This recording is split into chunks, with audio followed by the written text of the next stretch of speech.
Hello, Internet, and welcome to the Queer Chronicles of the Strixhaven Quartet here on Game Nights. I am your host and your Dungeon Master, Savvy, and we're here this morning to play some goddamn Dungeons and Dragons.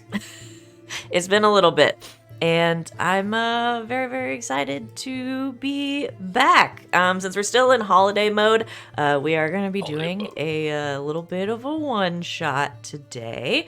It's going to be really fun. I'm not going to say anything about it, except that when we're done, I'll plug the one-shot that I ripped a lot of this from on DM's Guild, because it's awesome. But let's talk about what we got going on the channel this week. The big thing is, I don't fucking know.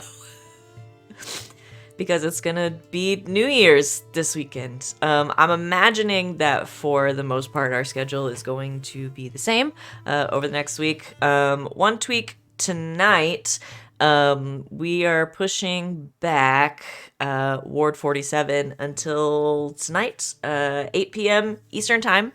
You can join us today for Ward 47. We're playing Parslings, and we're gonna ring in the new year together. I'm very excited.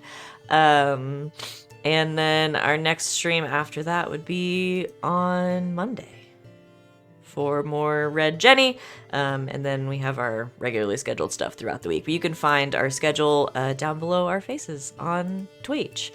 Yeah. That's all I have to say. We got to get back in the groove a little bit after being away for a couple of weeks. Excuse me, I'm a little sick, but that's okay. I'm going to let my friends here introduce themselves, tell you who they are, where you can find them on the internet, and who they are playing today, starting with Sid. Hey, I'm Christina Sid. You can find me on the Twitters and the Hive Social and even the Instagrams at Greek Sid. I am here Thursdays through Mondays, generally speaking. Mostly playing in games. I do run our game of Monster of the Week, Elegant Creatures, on Thursdays, 7 o'clock Eastern. It's fuck 2022. It's over. The past month and a half has made it very difficult for us to play, but we're gonna do it. Gosh dang it! So yes, we will be back this week. It'll be amazing. Very excited. I have so much prep done now. It's great. So yeah, we should be good to go. Otherwise today I will be playing Giselle. Giselle is our tabaxi sorcerer / rogue. Thank you, Sid. Next up is Wally. Sup, y'all? It's me, Wally, your favorite non-binary best friend slime on the internet. You can find me at the Twitters and all the other socials at WALLE132, just like the cute little Disney robot. You can find me Mondays here, and Thursdays here, and Saturdays here playing some games.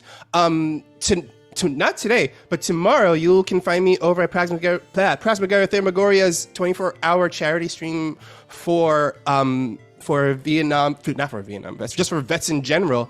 I'm going to be taking part in a 24-hour charity stream for vets doing stuff for D&D. I'm going to be part in a nice little meat grinder. You can see me play a nice barbarian who just wants to go to sleep. That's all they want to do.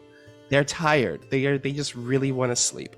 But that's where you can find me tomorrow. You can also find me on Wednesdays over at Black Girl Mage playing some Strixhaven U. This is the second Strixhaven game I'm in.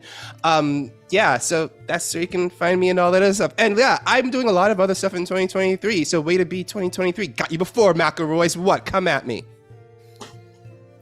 Can I say I'm really proud that you know how to say the channel name now? I know. I don't. I still don't. Good it for took you. me a long time. Damn. Say it one more time. Praxmagoria Themagoria. Nah. Thank you, Still can't. Wally. Next up is Rachel. Hi, that's me. I'm Rachel. You can find me here on Twitch at Rachel Where I haven't streaming recently because I've been playing D&D on the internet with my friends 3 times a week. I'm here on Saturdays. I'm on LB's channel on Sundays, and I am on Nerd Immersion's YouTube channel on Thursdays. Tonight, today. It's not tonight. Why do I want to say tonight? It's today. Today, Happy New Year. ish. I am playing Sereia Vale, the Water Genasi Druid. Thank you, Rachel. And finally, Val. Hello, everybody. I'm Val. You can find me lurking across the internet at the Kraken's Crown. I am here Thursdays through Mondays playing running games. I will be running our Ward 47 game later tonight to ring in the new year, so come hang out with us there. We haven't really come up. I think there was talk of a drinking game being involved with our game tonight, and so we're gonna have to come up with the rules for that. I have plans. Okay, cool. I'll share. Can one of them be whenever Sid idly plays with her wig's hair, you have to take a drink? You want to die? We'll Then I'll all be be drunk. Then I'll be drunk. fucked. Then I'll be drunk. Yeah, that's true. Maybe we'll just put a button in the channel that like spend 1,000 bits. We all take a shot. You want to die? I have a lot of bits. I don't tempt me. I have a lot of bits. I don't use that shit. I have some basic rules. Don't worry. I'll share and we getting can tweak before. Drunk tonight. That's what we Oh my did God. last year. 2 years ago. 2 years. Yeah, Oh, I 2 wasn't years ago. running the game then. Yeah, though. 2 Now I'm years ago scared we to did run a game drunk. Good on the Society. internet. Drunk Good Society was awesome. Dragon Society was great. You'll be fine, Val. You'll be fine. Yeah, you didn't have to worry about dice and cards and numbers. No, I just had to rein you all in on fucking tangents. Oh my god! And considering be everything I great. prepared for tonight, we're in a very dramatic phase for this. Yeah, you drunk guys game. chose a drinking game for the most cliffhangery Yeah. episode. It's going to be awesome. Yeah, it's gonna be Amazing. rough. Anything to break the tension. Yeah. All right, but join us for that tonight at what do we say, 8:00 Eastern time, until midnight. So, and then on Monday I also run the game Red Journey playing Dragon Age, TTRPG. So, hang out with us there. Lots of familiar faces.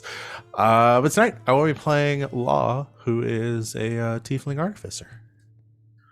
Thanks, Val.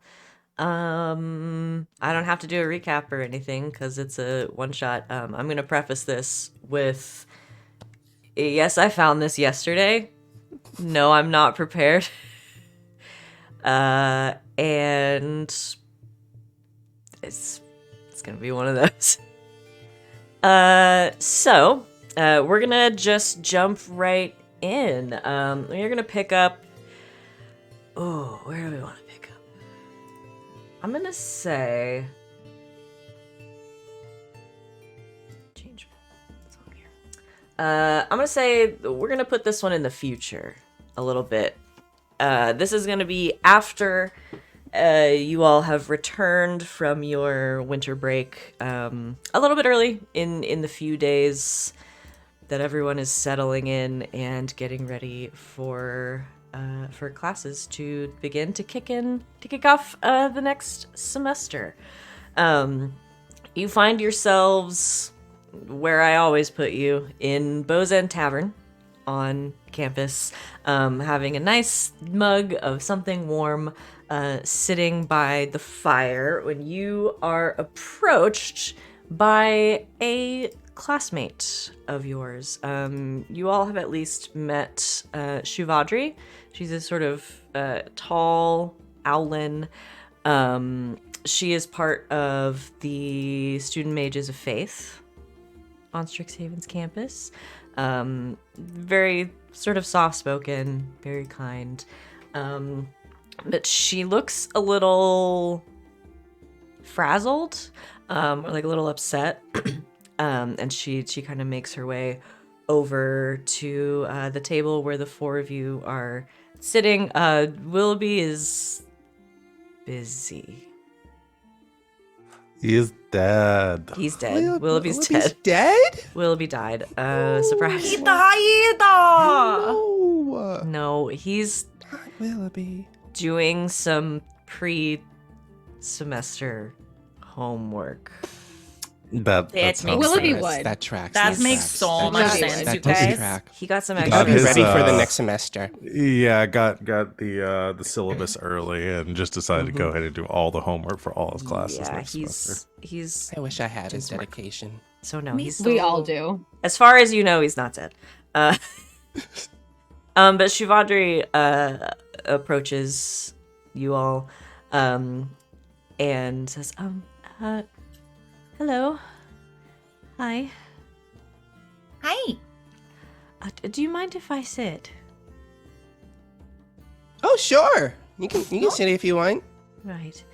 I'm sorry. This might be a bit presumptuous. I was hoping you all might be able to help me with something. What kind of help? I mean, he like leans over to Vadri. Don't tell this to everyone, but these 3 guys legit saved the world. Oh, you can tell everyone that. Oh, We're okay. very feel open free to about tell it. I everyone made that. T-shirts. We saved campus. A lot It's of us basically are our calling aware. card. Hi, hello, All how lifts are up you their with the hoodie, Quartet? and there's a T-shirt underneath that says like "I saved Strixhaven." And all I got was this lousy t-shirt. Yep. Put that one on the merch list. Oh, we probably can't put Yes. Strixhaven on a t-shirt, huh? We could. We saved magic school. I'll put an We spell it asterisk where the wrong. Yeah. I is or You something. could like, Yeah. yeah, you could misspell it. Strong save. Strong saving. Strong saving. Strong serving. She pulls out a rolled up note, like a letter, out of her bag, and she says, "I don't really know who else to ask. My aunt Winona, wrote to me, and well, she lives in a village, sort of close to here. It's about a day's travel as the crow flies, and well, I'm afraid there's been a murder." Oh no, that's A terrible. murder? The town It is. wasn't us. Oh no, I don't think it was you. I was actually hoping maybe if you had the time, you would take a day or two and travel there with me. The town is really divided, and my aunt sometimes asks me for my wisdom on things. I don't really know how to handle this. Yes, that's a huge expectation to put on you. I mean, you're in school. I mean, you have finals and tests you have to worry about. Wait, so you're calling us in as like consulting detectives then? Damon's Sure. eyes just Yeah, widen I slowly. guess. Is that weird? I'm sorry if it's And this weird. isn't like a murder mystery party. This is actually murder. No, Someone died. someone very much died. Yes. Honestly, this isn't the weirdest thing we've been asked to help with. Not at all. I'm in. Yeah, we saved Christmas. I'm good with that. We did Or save candle Christmas. nights. Yeah. Oh yeah, candle nights. That's right. Yeah, we did save that holiday. So, I'm in. Oh, okay. Great. I suppose we can leave whenever you're ready. It's a bit of a, well, it's probably going to be a bit of a hike for you all. But yeah, whenever you're ready to leave. Oh, I just need to get dressed for the character, and Law Okay. pulls a little. There's a like one of the rings on their horns and twists it, and uses their hat of disguise to cast disguise self, and changes into basically exactly what Benoit Blanc was wearing in Knives Out. In Knives Out or in Glass One Onion? or two. No, in the original Knives Out. Oh, where, like the the suit the and suit. the Suit. suspenders underneath, and yeah. It looks too beachy. It's cold. Wait. Can we go wear costumes before we do this? I suppose if it'll help. Like Damian looks unsure, like if he should be doing this or not. Like when he looks at the others, like can I? I just Look want at them. to be respectable for this tonight. I Go can get only your do costume. that for I'll be so right back. He like slides under Oh. because he was sitting in the back of the booth. He does this thing where he just slide down underneath the table. He like, excuse me. He pops up on the other side. And he's like, okay, I'll be right back. He runs out, trips a little bit, and then runs out the door. See what you've done? Look What? at this. You make them run all the way back to the dorm to size themselves up to you. Shivadri has 1,000-yard stare. Like, what have I done? Hey, you said murder mystery. I'm just falling into character. In my But defense, not- I just said murder. Right. You said mystery. But I assume there's a mystery, or else why are we being consulted on it? Oh no! Oh no! We know who did it. It's no. I mean, I suppose it is a mystery. Eventually, Damian comes Perhaps it will be good to have some levity in this situation. suddenly. Promise you, we are the utmost professional when we get down to work, you know. So, Right. Yes. The doors swing open, Uh-oh. and Damian walks in. He's wearing a long trench coat and a fedora on his head, and he's wearing a suit.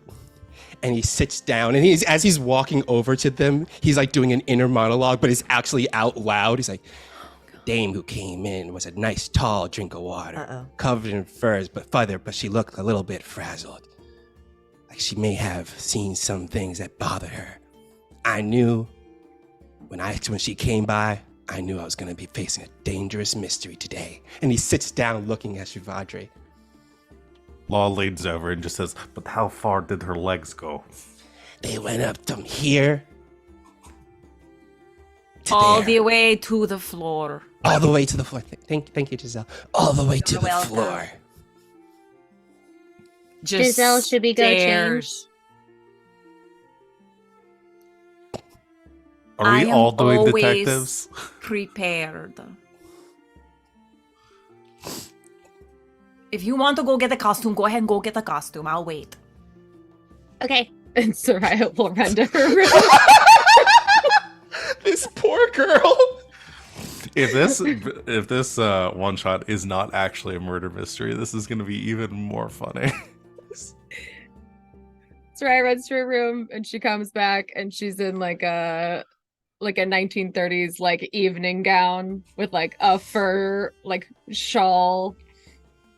Like starts with A stole.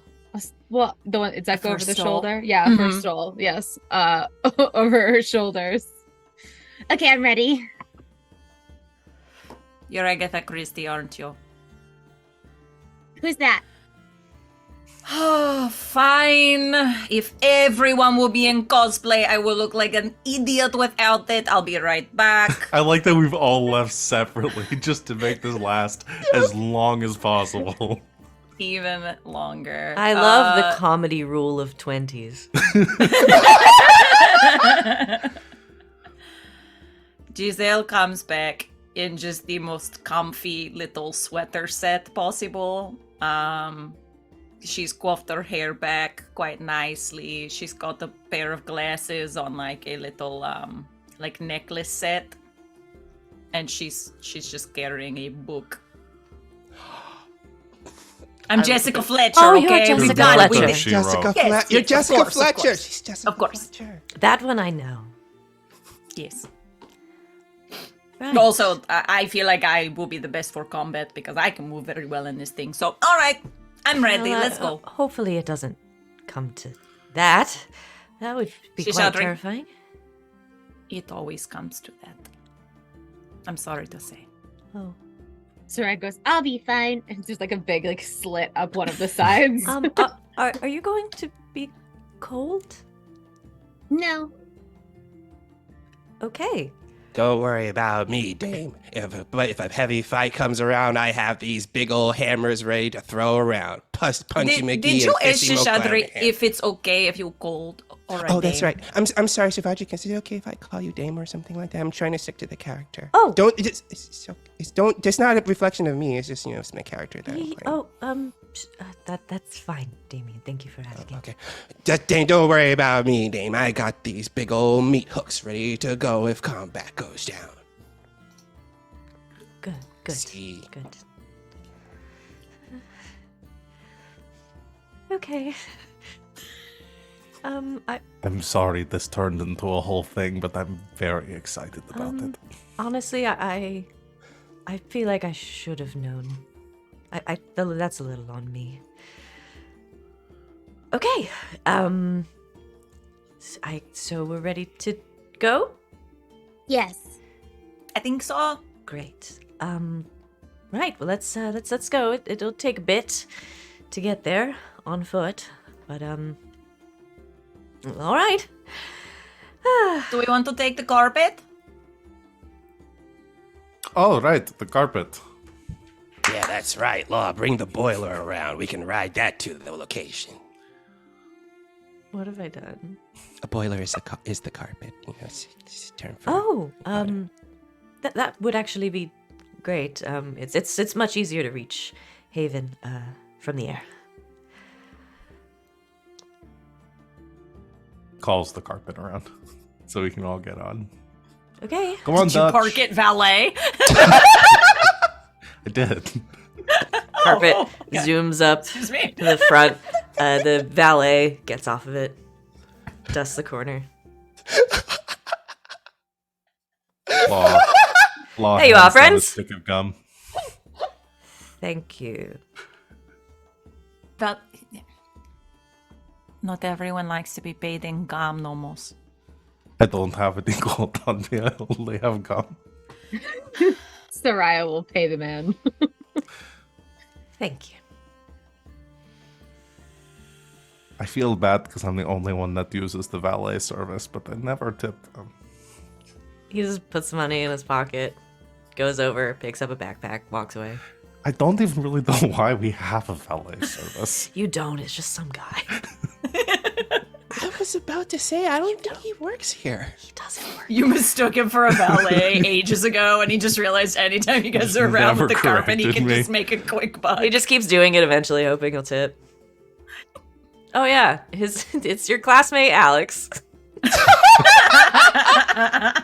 my god, it's just some guy.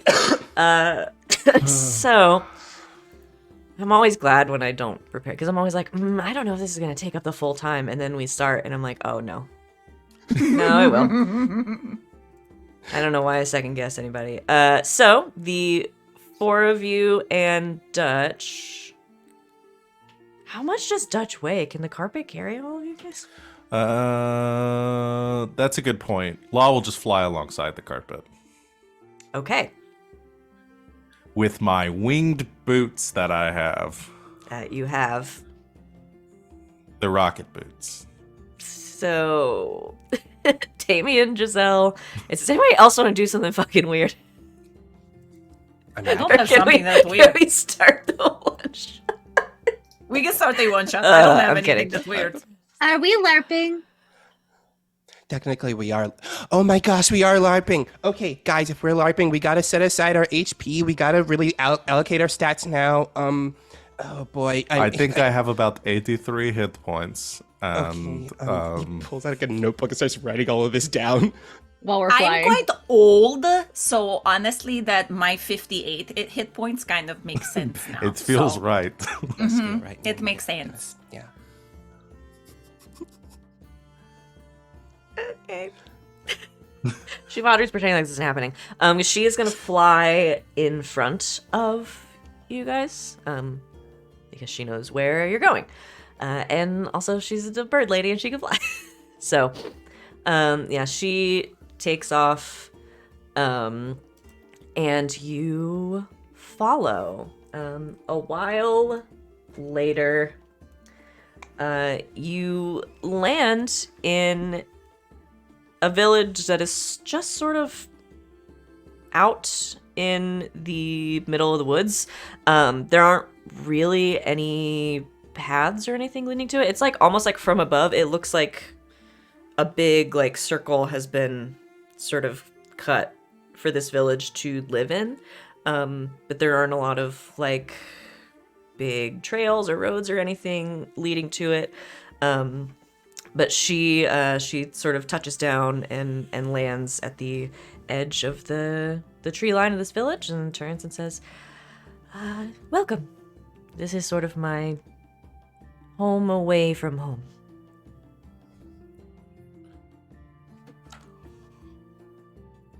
It's a very nice place.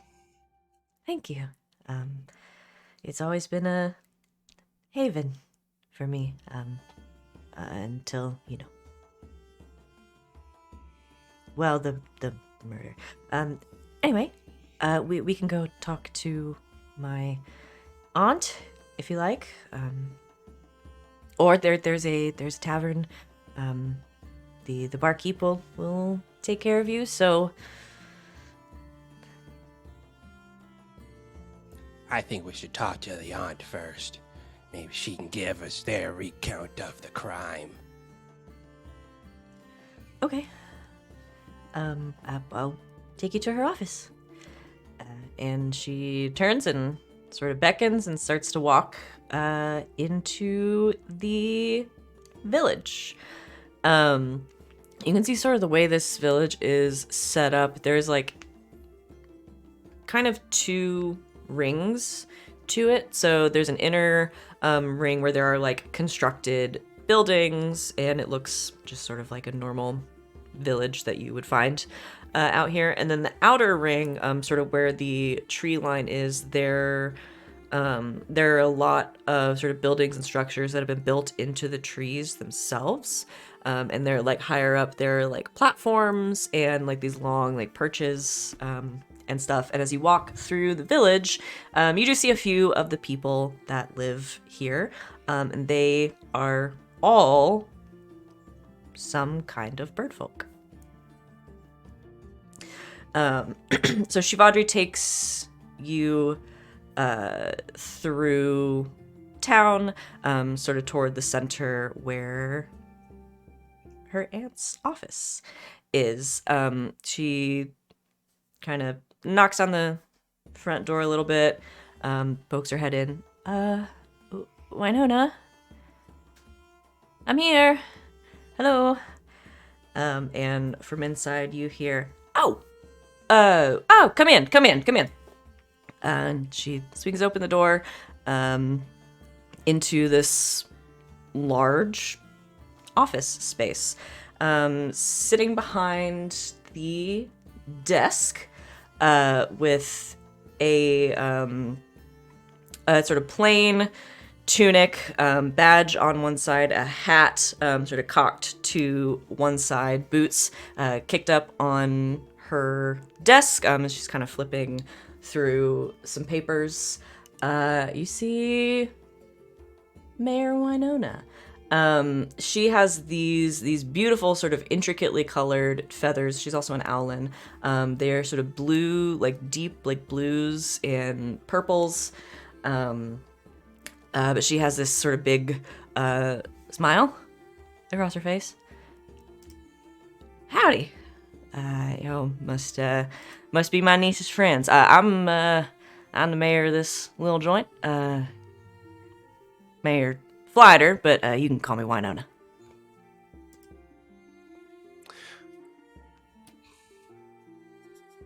Sorry, is there a problem? Nothing for me to say in character. It's nice to meet you, Mayor Flighter. Winona. Call me Winona. Right. Well, your niece said that something terrible happened, and you might appreciate some help. Yeah. Well, she'd be right. I'm kind of at the end of my rope, and well, myself and our sort of we don't really like to call them police. They don't really function as police. We have a authority between me a neighborhood watch. Oh, sure, yeah, something like that. We just can't seem to crack this one open. I can't get anybody to agree on what they think happened. So any kind of outside eyes would be really helpful. Yeah, it's been a few days since we lost Polly, and we miss her dearly, but we want to figure out what happened. So, Well, if we're gonna be the nutcrackers to crack this case, we're gonna need an eyewitness account. So if you can let us know what happened on the day of the murder, it would be greatly helpful. And he pulls out a little notebook, flips it open, and sure. Yeah, I mean, I didn't see what happened. I was the day before that we had a town hall meeting, which got a little heated. So everybody sort of took that night and went out, had some drinks, and the next day everybody was just kind of laying low, taking it easy. And, I guess well, now that I think about it, I don't really know who the last person was to see Polly. But Miss Stephanie, the apothecary, and her ex was the one that found her. So Think In we her should- home, or yeah, at home. how think do we you should know talk that it was murder? Yeah. Well, there was some evidence that someone might have broken into her home. Not necessarily evidence of a struggle, but our doc seems to think maybe she was poisoned.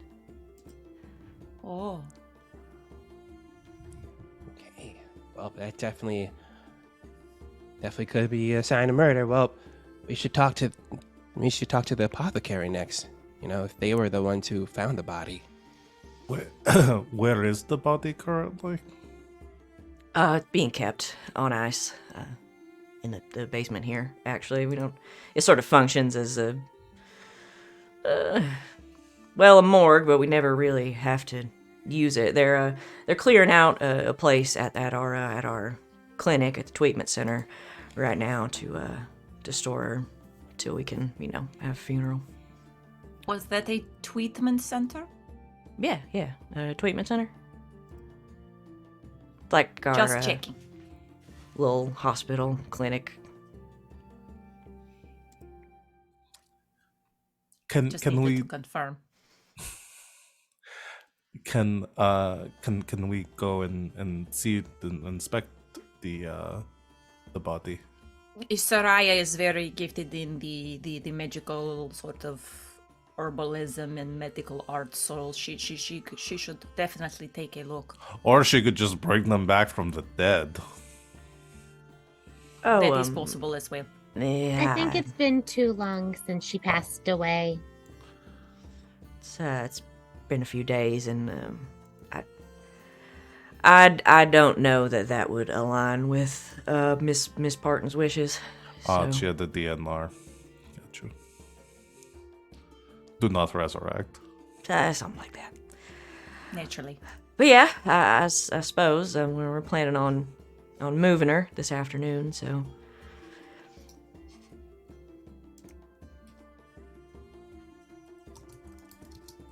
All right. Well, I would Uh, like to see the body. I would as well.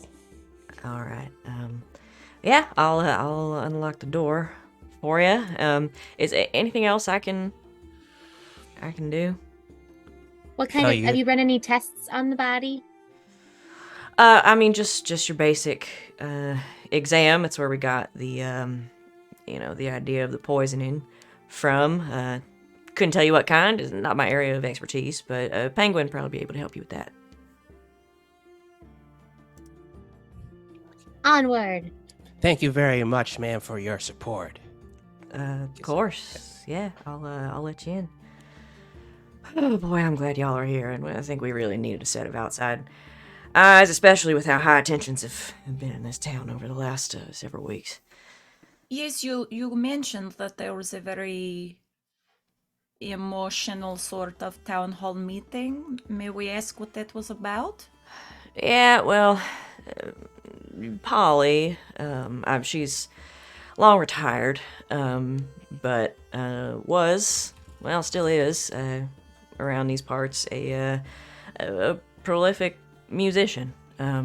She, got her start as a bard, and I was walking down the stairs trying to unlock the door from this giant ring of keys. got her start as a bard, and back in the day it was pretty damn successful, pretty big, and she took that and turned it into, her own little empire. Traveled all over, very philanthropic person, donated a lot of money. Her most recent project is, out here near our town. She wants to wanted to build, like an amusement park type deal.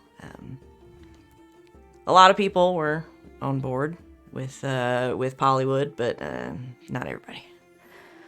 I got there half a second before you said it. I did. Damn it. I've been waiting for it since you said Polly. Between that and Winona Flighter and Tweetment. God damn it. It was between Tweetment and... yeah, I love this. I love everything about this. Are so these much. from the module, or did you make these names up? Because these feel like Van original names.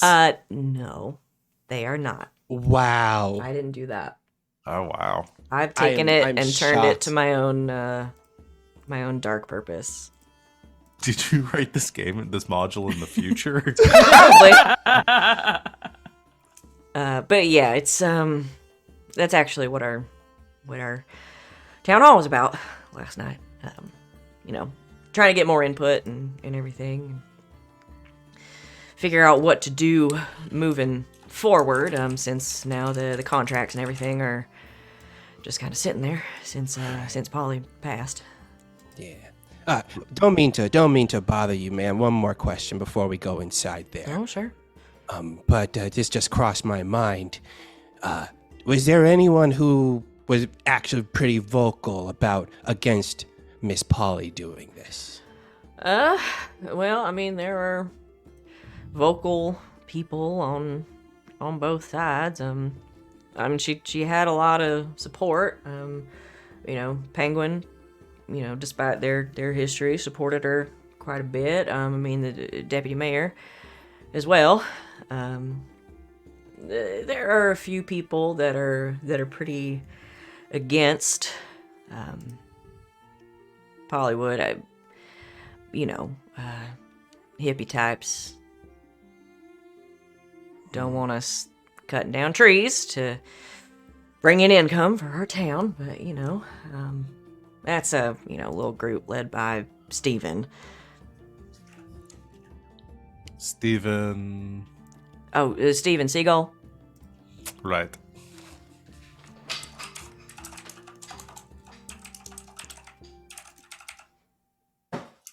And so he's sort of a conservationalist. Yeah, he's an environmentalist type. Always outspoken against, well, pretty much if you're going to cut down a tree for any reason, he feels like you should run by him.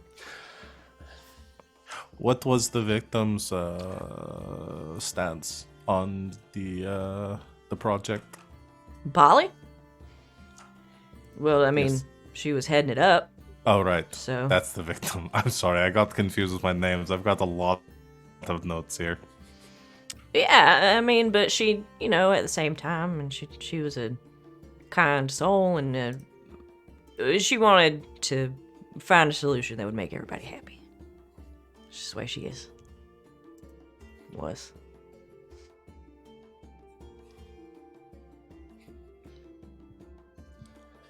Does anyone have any more questions right now? No, that's all the questions I got on my end. Thank you very much. Of course, yeah. And if y'all need anything, just let me know. I would. Probably, Sorry. I was gonna say we probably come find you. We may want to inspect the scene where she was found. Oh, yeah, that makes sense. If you need anything, Vel at the Crow's Nest, it's our tavern. She knows how to get a hold of me. So, and hey, while you're here, your drinks and everything are on me. Thank you so much. Thank you. Winona. I got some work to do, so I'm gonna climb back upstairs. All right. Thank you. She lets you in, leaves you be. We go to inspect the body of Polly. Yeah. Oh, okay. Is Polly's last name Darton, perhaps? No, it's Parton. Her name's Polly Parton. Is Polly is Parton. Polly a parrot? Polly has or had she's on ice down here as this town is doing the best they can. They don't really get murders that often, and so they're trying to clear space in the treatment center, but she's on ice down here for now. She's sort of a tall trying to bring up my notes here. She has the sort of bone structure of like an eagle. Has these like golden feathers that are tinged with gray as she was getting older. Down here, her personal effects that she had on her when she died sort of just consist of some jewelry, some gold jewelry, like a long necklace, some bracelets, some bangles, and also a large blonde wig.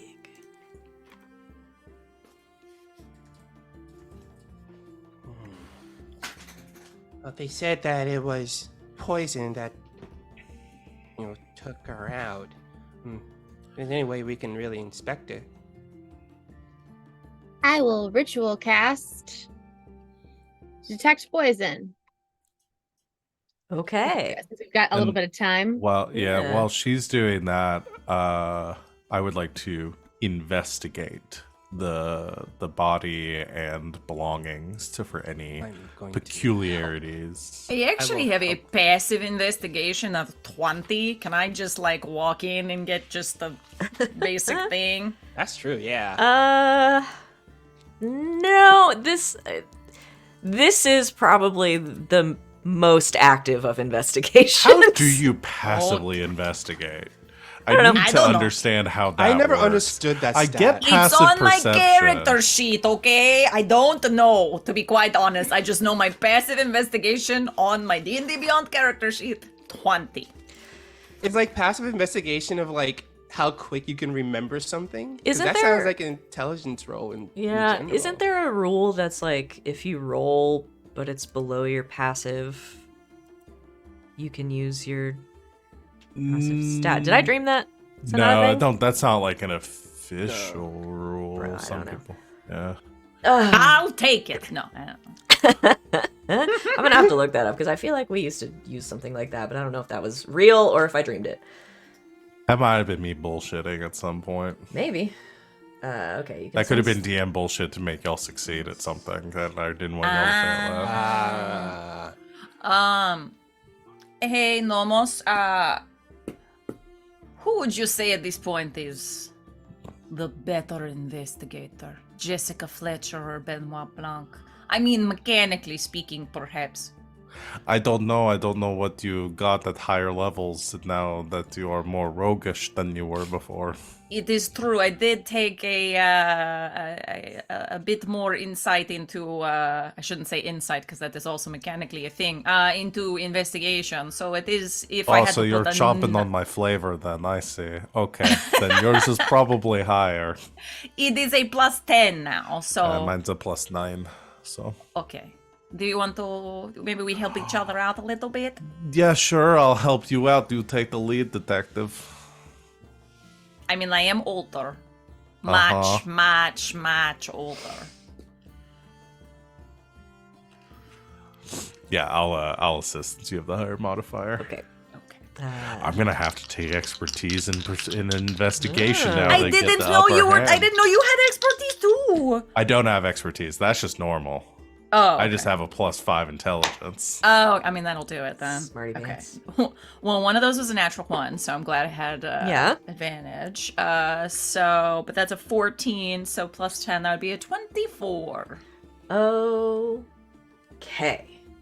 Let me see what you find here.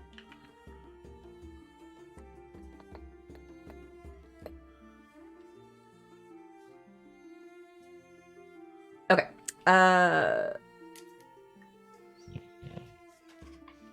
Amongst Polly's things,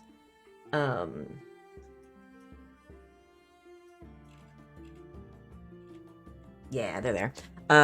Sorry, I'm scrolling through the PDF. So amongst Polly's things, you don't find anything too out of the ordinary. She was, as far as the mayor is aware, she was at home when she died, or at least that's where they found her.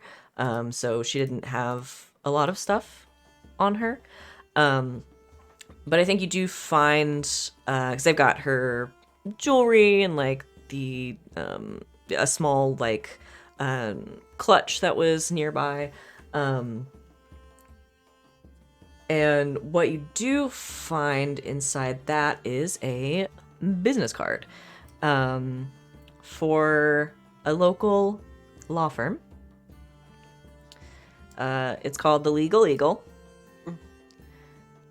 And there are 2 attorneys that work out of there locally. One named on the card as Charlie Kiwi, and the other as Joel McQuail.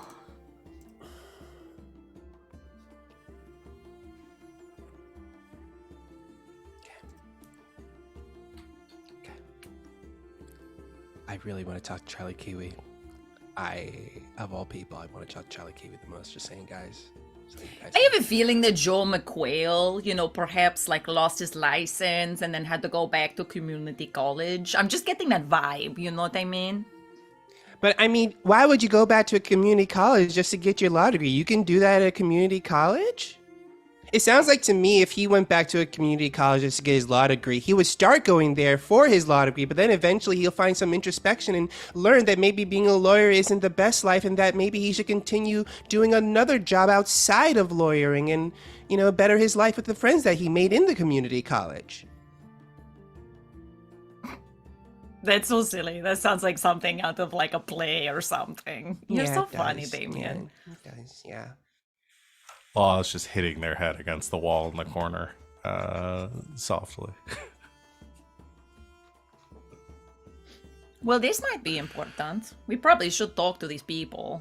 Maybe she wasn't as nice as she appeared. Maybe she's trying to cut the town out of their fair share of all of this stuff, Maybe. You might be the last people also that could have spoken to her, too. Well, I suppose we have a few people we need to interview now. How's that spell going, Sereia? It's I don't know. How's it going? It's going well. Yeah, you ritual cast detect poison and disease. No diseases to speak of. But let's see, because you can sense the presence and location of poisonous creatures within 30 feet. You can also identify the kind. Yeah, so you do detect. It's been a few days, so you don't. It's hard to get a sense of how much poison there would have been.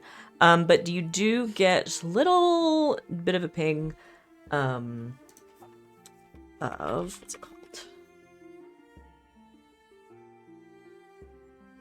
Belladonna.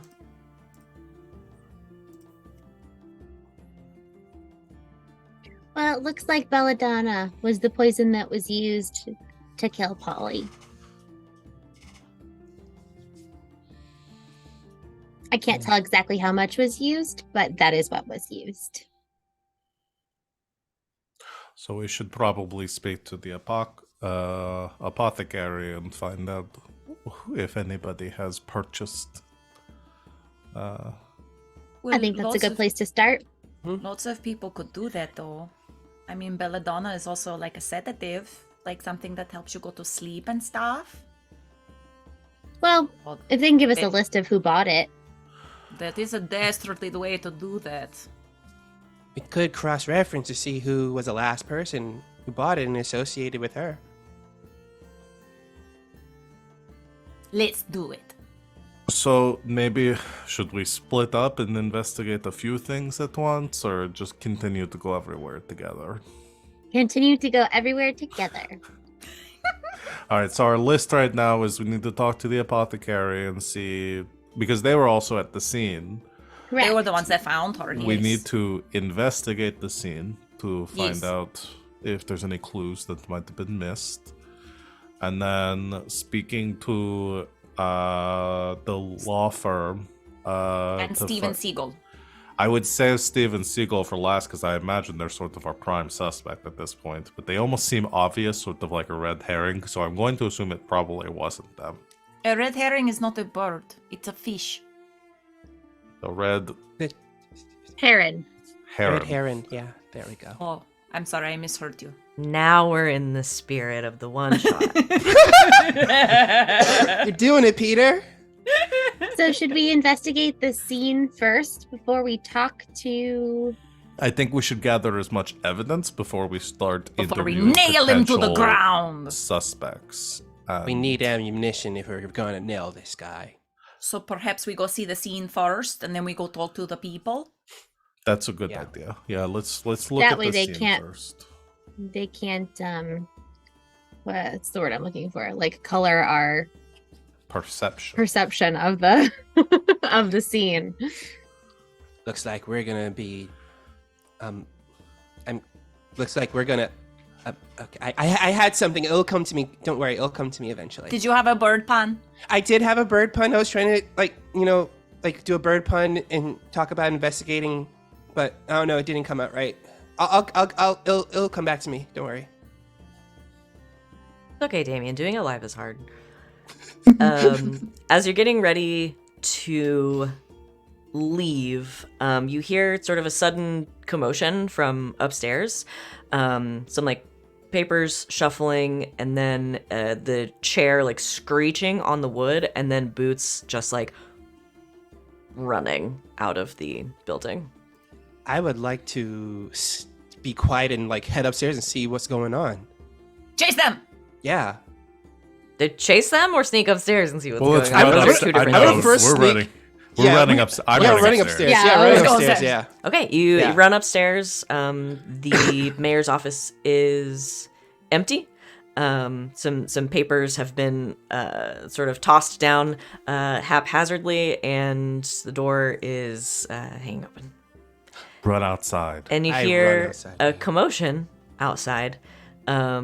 Somebody screaming, and you can see a little bit in front of you. The mayor has sort of taken off down the path and is running towards the tavern that you saw when you came in, the Crow's Nest.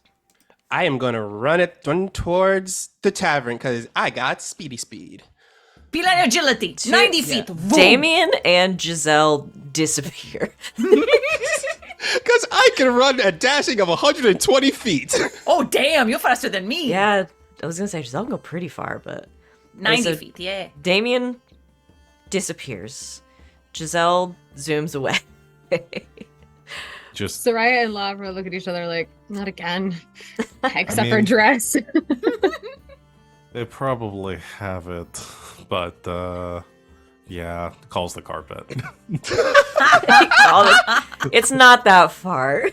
It's really not that far. It's just down the I road. know, but I have my thing with my leg, so I don't like Look, to do. Law fair, is that's wearing Law is wearing Gucci flats. He does not run. They do not Oh wait, run. I don't have to walk you- anywhere anymore. Yeah, We you do the not run. boots. You wearing Gucci flats? No, you wearing Gucci flats. You do not run. You hover with your jet boots.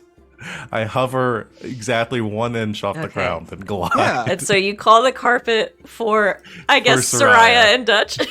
Yeah. Sereia just sits comfortably on the carpet, like, okay. Okay.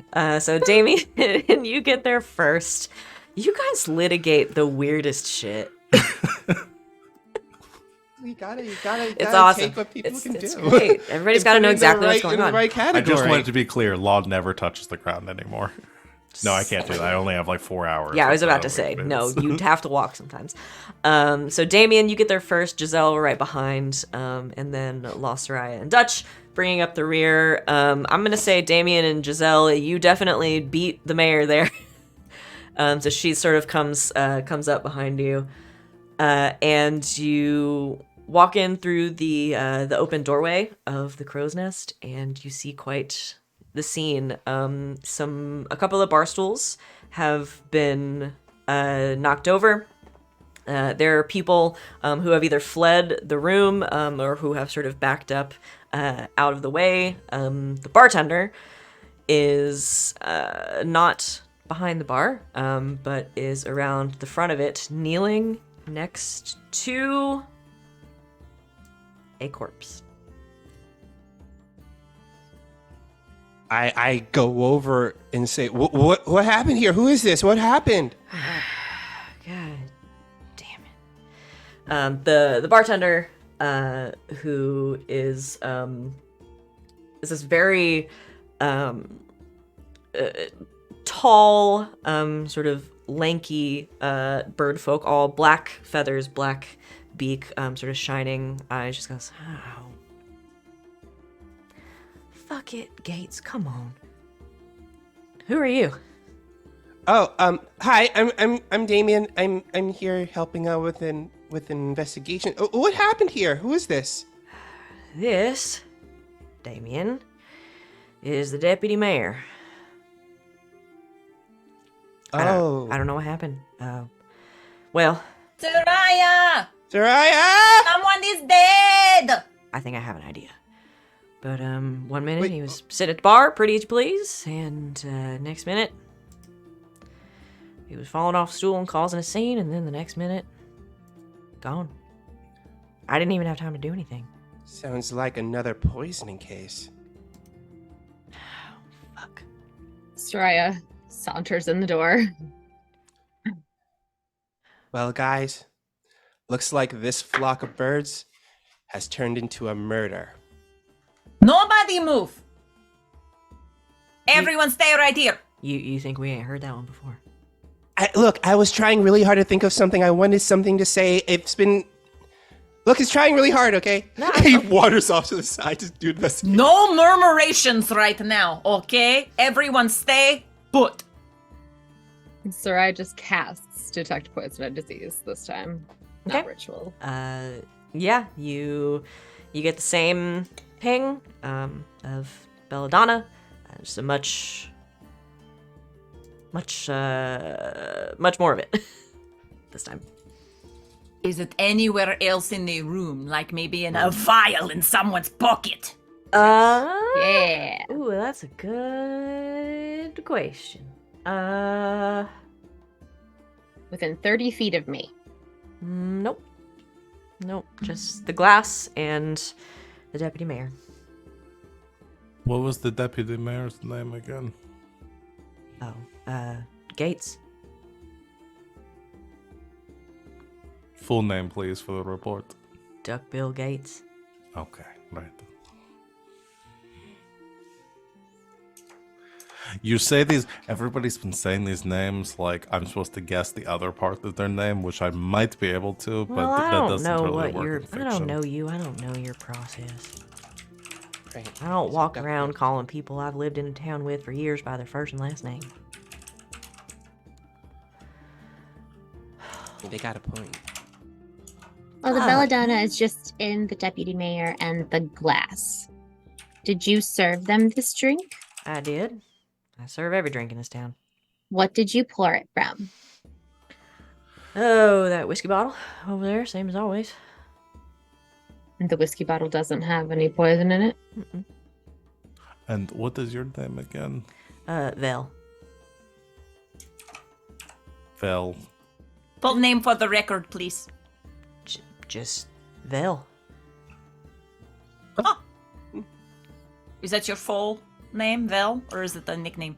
Oh no, yeah, that's it. Huh? And you're the barkeep? Oh yeah, I own the crow's nest.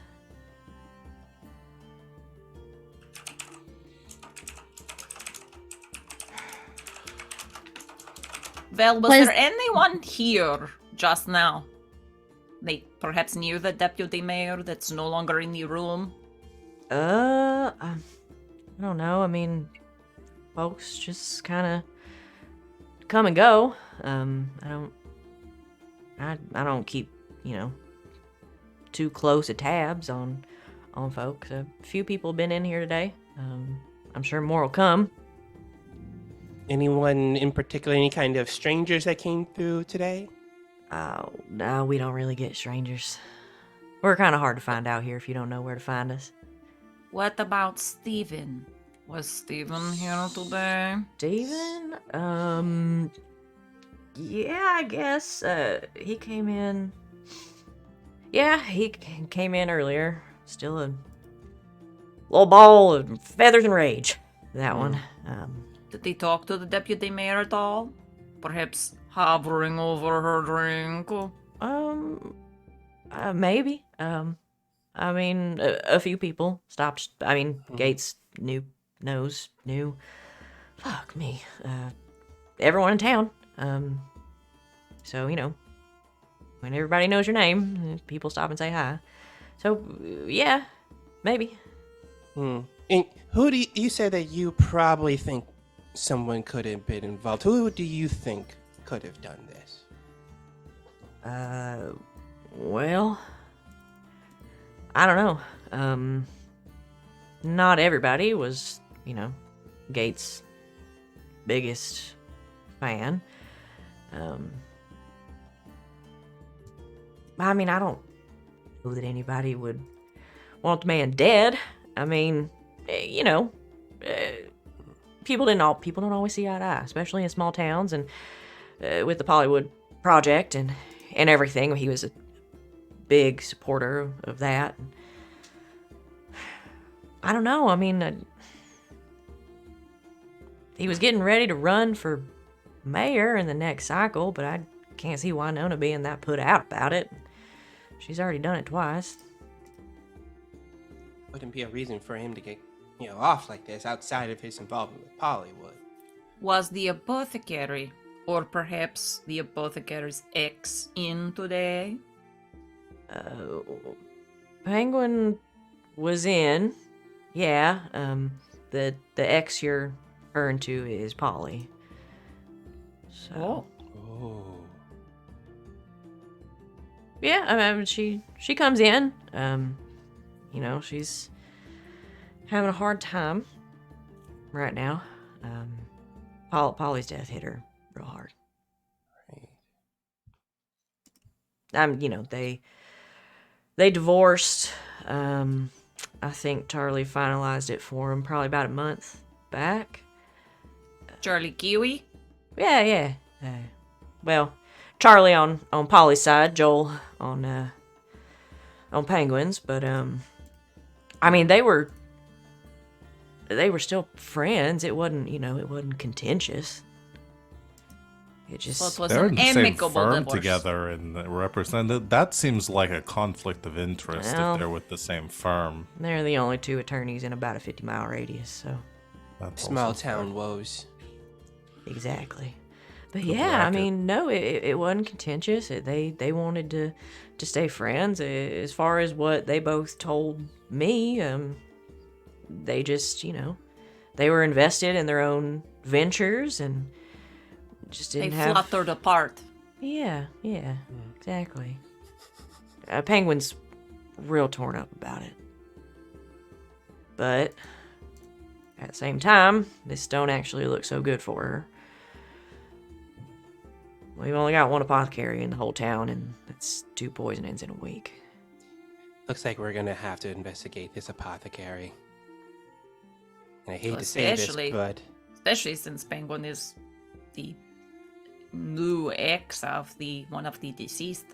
we're gonna have to put this penguin character as the prime suspect, since they have access to the poison. But what is the motive? Exactly, there is no motive. I mean, There's Was- lots of motive. There's too many motive. They But- didn't Was like the- the idea of the Pollywood. They perhaps they weren't as amicable as they thought in the divorce. There's too many motives. Was Oh, the they deputy were mayor? against the. I missed that part. Oh wait, they Was were the against. deputy mayor for Pollywood? Yeah. Oh yeah. He was one of Polly's biggest supporters in that venture. So both people that are dead were for Bollywood. He's Looks also like Steven Seagal is still on that list. he also did tell me a couple weeks back, if it's interesting to you, that Polly had also maybe been thinking about running for mayor. Oh. So maybe it was a situation of a thing of Polly wanted to run for mayor, right? And then she was all like, well, I know this. If I run for mayor and if I win my mayoral election, I can do what I need to do to get Pollywood built. But then, That's a pretty good Polly impression. Did you know her? No, I'm just guessing here. I'm just guessing here what she sounded like. But then old Penguin, they were all like, I don't know what the Penguin sounds like, but they were all like, well, Polly, I don't think that's a good idea. You know, we should really do this the legal way instead of trying to use your political power to get this done. And Polly was like, well, shucks, you're absolutely right.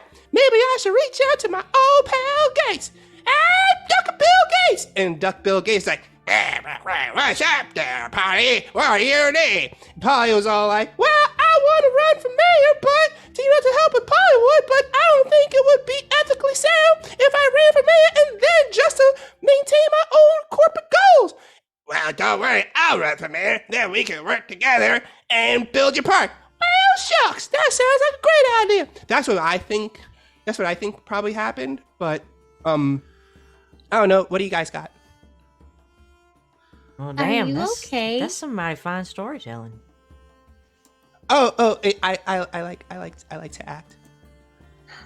I just wanted to make sure you weren't possessed by the ghosts of the deceased. Oh, no, I wasn't. I mean, if I did, I'd totally let you know if I ever got possessed by a ghost. Okay, Don't I was worry. just a little worried. No, don't worry. I would totally let you know. But I think It was you very should- convincing. I thought you were possessed, and I didn't know how to exorcise ghosts. Well, I think we should go. You talk just beat to- the crap out of the person, and then make them unconscious, and then the ghost goes, oh, and it pops out at them.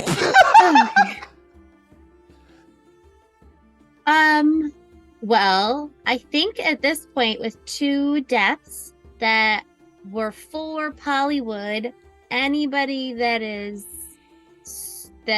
holds some sway in the town about being able to make those decisions who were for Pollywood should probably be on their guard. Well, looks around to see if the mayor is nearby. Yes, the mayor's been observing. Mayor, I think Yep. we may head over to Polly's house now. All right. Do you want to sort of head up, holding the fort down here? Yeah, I'll take care of it. Here, I tell you what, I got a spare key. I'll give you that. Because once I finish up here, we're gonna have to have a serious talk with Penguin. Of course. And Mayor, just a weird question. We heard the commotion when we were downstairs. What made you run for the bar? I heard somebody screaming. Okay. We couldn't hear the screaming until we got outside, so. Oh, yeah, I heard somebody yelling. Came running. Damn it, Gates. Right. How am I gonna do all this myself? Oh, here. That's what we're here for. Here's the key. That ought to get you into Polly's place. If you need anything, just holler. We Will do. will. Come on, you all. Walk outside. Make sure we're not in earshot. Is anybody else suspicious of the mayor? Oh, yeah, I am Yes! Oh my super God. suspicious. Yeah. If she had 2 possible people that were going after her job, are you Right. kidding? This seems way too convenient. Seems way too convenient. I mean, so, all right, so should we, like, maybe try to get more information and then possibly set up a trap for the mayor if they do turn out to be the person? We don't know that it's the mayor, but we cannot rule out any suspects yet. Nope. I say we go look at the first scene of the crime. Maybe by the second one, they're getting better at it, but the first one, maybe they got sloppy. So let's check it out. Okay.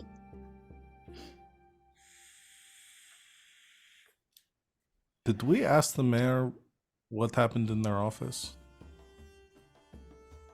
I'm just assuming that like the chair screeching and the commotion and the boots were there running out the door, but I didn't know how they heard it inside. Perhaps we could make a test of that. Someone could go back to the mayor's office in a bit, and then one of us could go there and Yell I could from yell. inside I'm the pretty tavern. loud. Yeah, I'm pretty loud, even not meaning to be, so I could be that person. And then someone could go to the mayor's office and see if we could hear it. That's a good test. That is a good Good test. Okay, to Polly's. Okay. So you head down the road a little bit to the home that was owned by Polly Parton. Let's see here. Pull up my notes. It's not what I want.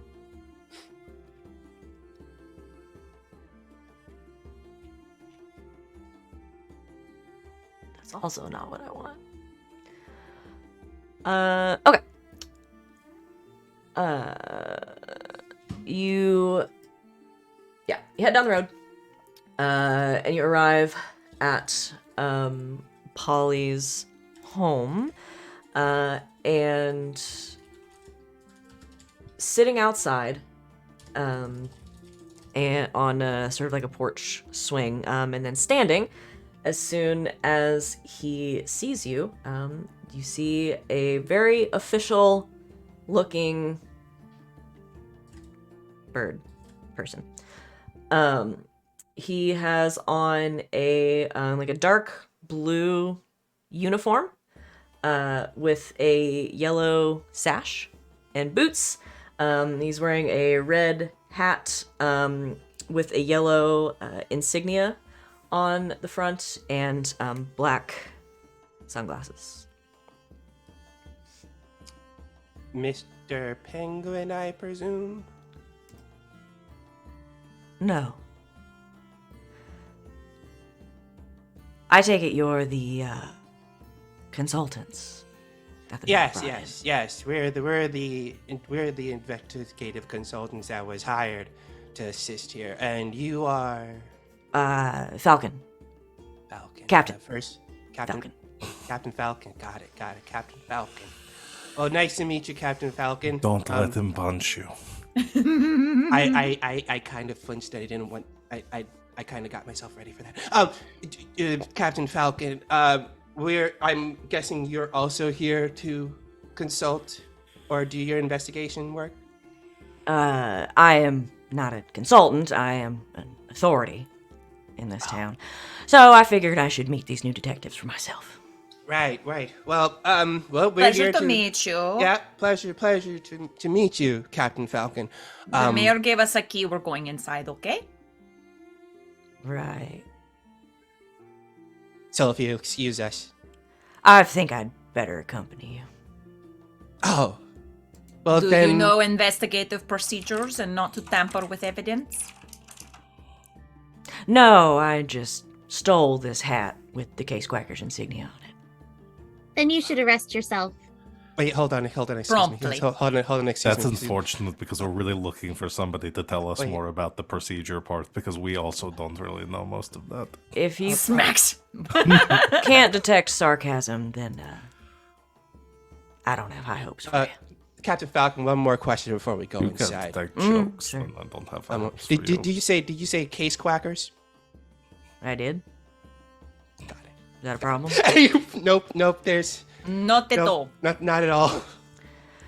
Right. Well, I'll be accompanying the four of you inside. To observe Sure. Here's Right. a question. How many people have set foot in the crime scene since the crime initially happened and the body was discovered? Other than Penguin, the mayor, and myself, and the other captain, Who is the other captain? Captain Sparrow. Full name for the record, please. Wait, you have two captains in your... Well, we're co-captains. Right, how many officers do you have? A few, but it helps. I'm just One saying person that's a not lot get of management for a very small town. We have 2 co-captains, and it keeps us honest. Or does the assistant to the to the captain? No, we're both captains. Right. It's a very strange hierarchy. Well, listen, Again, I didn't walk up into I your can't- town I- and tell you how to do things. I'm sorry, I do have to interrupt, though. I do need the captains, the other captain's full name for the record, please. Jack. Sparrow. Right. Thank you. They were not subtle with that one. What's the matter with it? Oh, what's your full name? Why For the do record. you... For the record, Captain. What record? Our The- record of this Our very record. official Our student investigation. records. You can call me Captain Falcon. Your name is Captain Falcon? Your Yes. Captain Falcon? For your purposes, sure. Now, are you gonna go inside, or are we gonna spend the next 2 hours doing this? I really want to spend the next 2 hours. Why? Giselle uses the key, goes inside.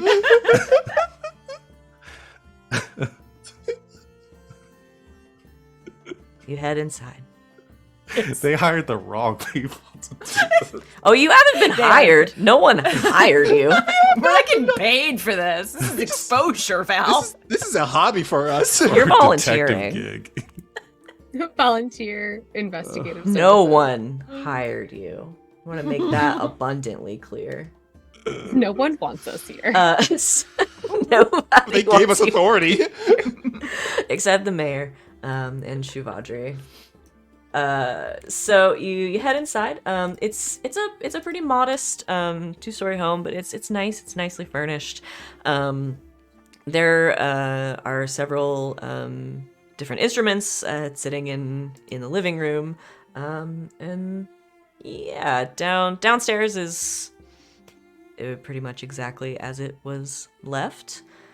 And Captain Falcon will tell you, there were some things that looked out of place upstairs, but there were no signs of forced entry or anything like that. And as far as me and Penguin can tell, nothing was stolen. So, the victim knew the individual. Which I isn't mean- that hard to do because everyone knows everybody here. Okay. Yeah, it's just a small town. All right. Okay. Could you show us exactly where the body was found? Yeah.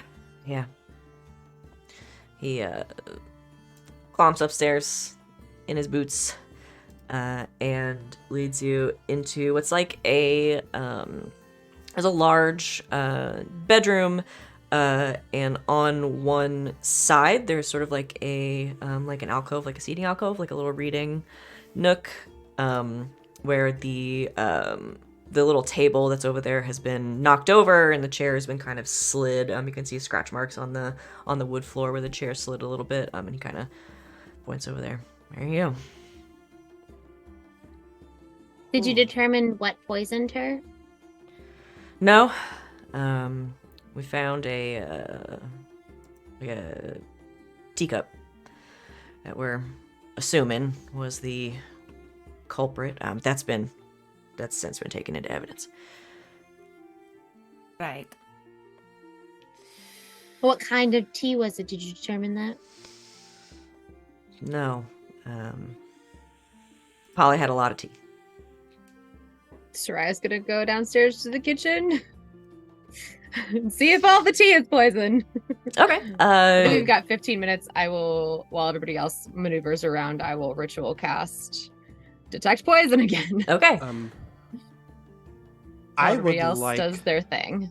I would We like do an to investigation. Oh, sorry. I would like to silently separate myself from the group and try to find Polly's like study or office. Okay. Yeah, it's down the hall from the bedroom. I'm gonna be really sneaky about it because I do not want Captain Falcon to know that I'm leaving. Okay. You roll a stealth check. Investigators roll an investigation check. You want to help me, Nomos? Yeah, I can help.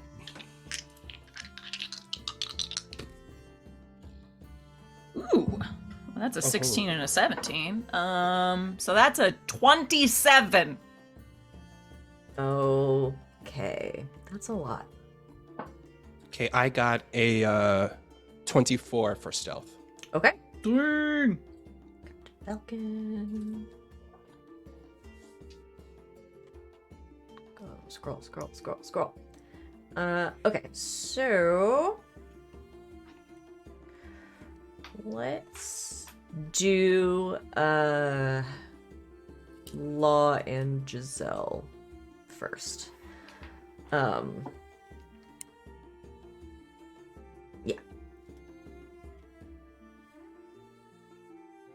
Trying to remember where I put everything in these notes. Giselle takes out a really, really big, Big magnifying glass. yes, and then hands Gigantic one. us an even bigger one to Law. I feel like Law totally has one of those like little things we press aside, like in their glasses, little tiny like ding, ding, ding, ding, Oh ding, yeah, ding. yeah, like the jewelers. Yeah. Oh yeah. Loop, Yeah. yeah. Okay. I do have a jeweler's kit. I am proficient in those tools as Well, well. there you go. Those glasses are probably in there. And I know I don't know if like you play by the rule, but I know like some people play by the rule. If you have like actual like if you say you are using a magnifying glass to do something, they'll give you. I use play as like if you actually say you're using a magnifying glass to do investigation, give you advantages because I've already got advantage. We Yeah. helped each other. It's good. So yeah, the two of you look around, and there are a couple of things out of place, right? You can see that the chair was pushed away, the table was knocked over. Other than that, most everything seems to be in its place. You look over the vanity and the dresser. The bed is made. Everything looks like it has a place. The jewelry boxes still have jewelry in them. There is sort of makeup and stuff sitting out on the vanity. It's all very organized and clean. Probably a little too clean.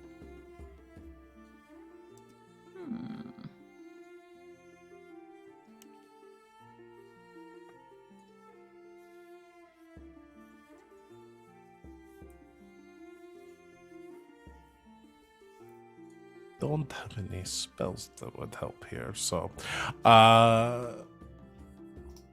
so somebody might have cleaned this off then after the Yes. murder.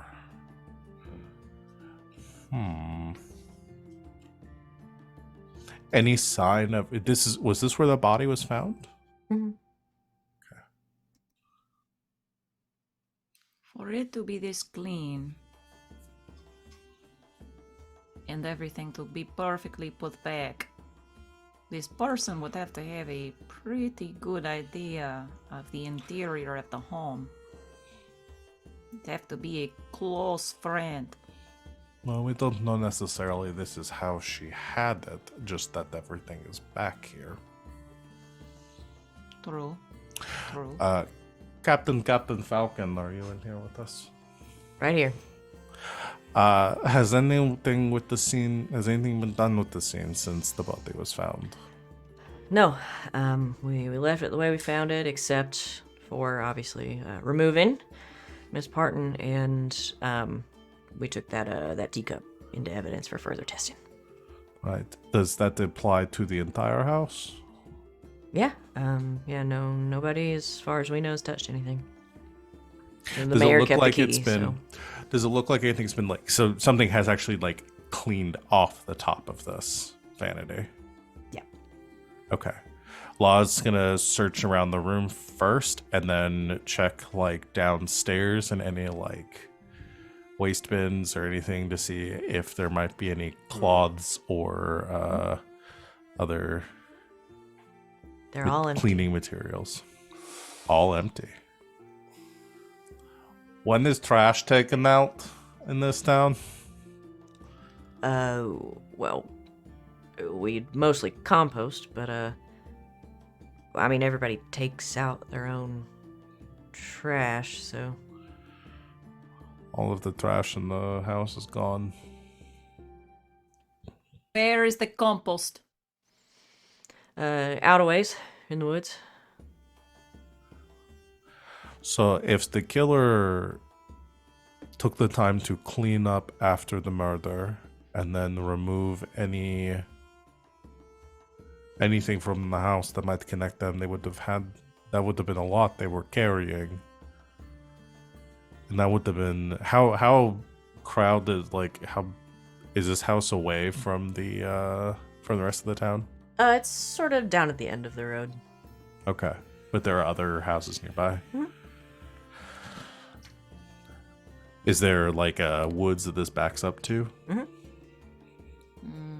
I'm going to go check into the behind the house, see if there might be anything back there. If the killer left, they would have probably left through the back. Were the back doors locked?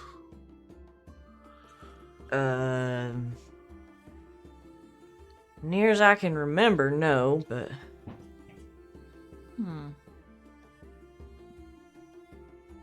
All right. Going to check around back, being very careful. If there's any ground back here, exposed dirt, looking for footprints. If Or it's rained claw recently, prints. okay. talon prints. Yeah, you look around. I don't think you did. Giselle rolled pretty high and you were helping, so I don't think you see any like footprints. But there is something that catches your eye on one of these trees, sort of stuck in like a piece of bark that is sticking out, like somebody got snagged on it.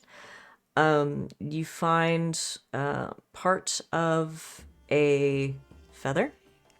It's like bright orange. And just a little bit on the tree of what looks like pink paint. Just like a little bit. Takes the a vial from their alchemy kit, and puts the feather in that, and a little bit of the paint too. Okay. I take a mental photograph File that away in your mind palace. in my mind palace. Okay. And Law, I assume you head back inside?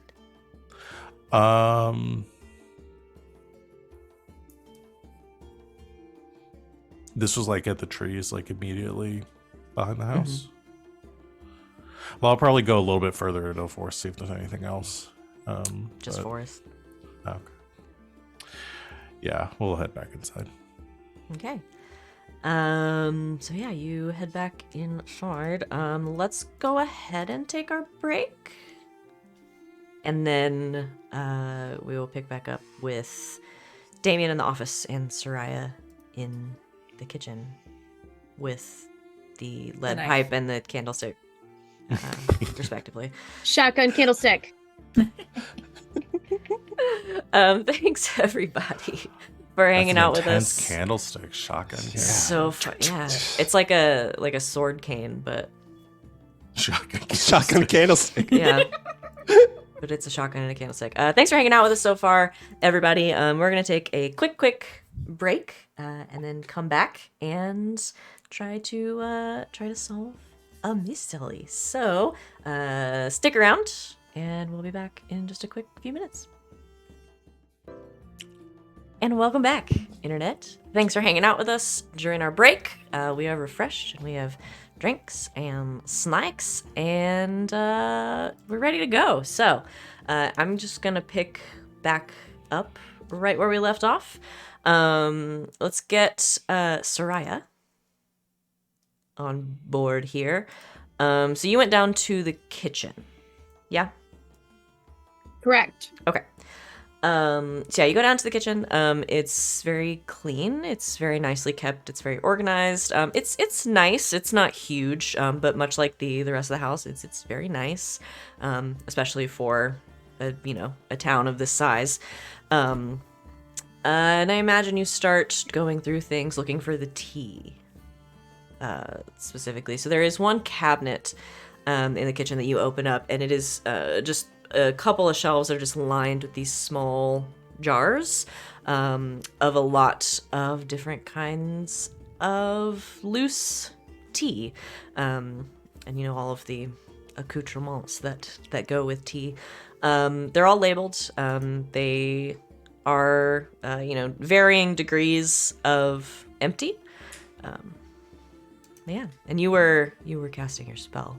Yes. I'm doing detect poison because that's what I do this game, apparently. As I just keep trying to find the poison, finding the source. I keep doing these one shots and then realizing, man, Sereia's really gonna break this one, huh? Because the last time it was all ice stuff, and I was like, well, fuck, they're wildfire. I don't ever think about it till we get in the game. It turns out Sereia is just like really powerful, I guess. OP. No, I think it's awesome. And it's a smart use of spell. Okay, so you do get a ping from one of the jars. It's a jar of just like loose chamomile tea. And it is actually almost empty. It seems like it is one of the more well used ones. So you get a ping from that one, and then also two of the ones on the top shelf. Just a couple of different kinds of herbal tea, also pretty well used. I will collect them for evidence. Okay. Are they also belladonna? Yeah, they all have belladonna in them, all three of them. Okay. Anything else downstairs, Sereia? I don't pick up anything else. It's just the tea. Just those 3 jars of tea. Nope. Just go find her friends. Okay. So Sereia will head back upstairs as Law is coming back inside. Damian, you have snuck down the hallway. The door to Polly's office is open. It's small, but again, nice. There's a nice sort of like wooden desk, some shelves along the walls. Everything in here also pretty organized. I would like to go and check out, like pretty much give the room like a good once over. Look around for any kind of documents that is involving Pollywood and anything that could link her with our prime suspects that we have been talking to. Okay. Yeah, roll me an investigation check. Okay. I would like to do a actually, yeah, this will be investigation. I'm thinking about it. Yeah, I was gonna argue that I use my monster tracking skills for this, but nah. No, come back. Different kind of monster. Okay, that is a 13. Okay. Yeah, that is just enough. You shuffle through some of the papers on the desk. It's, there are some fan mail, some, just letters, some just general correspondence. But underneath those, there is a folder with some documents in it. You open them up and you find what looks like a contract. With a 13, I'm not sure you can totally clock all of the legal language and stuff, but you do see a couple of mentions of Pollywood. in it, as well as mentions of Polly herself, Charlie Kiwi, who is acting as her attorney, and then a mention of an investor as well. Do I see, like, I definitely don't find the investor's name on it, do I? I mean, I guess you would. I guess it would be in there. The investor's name is Penguin Stefani.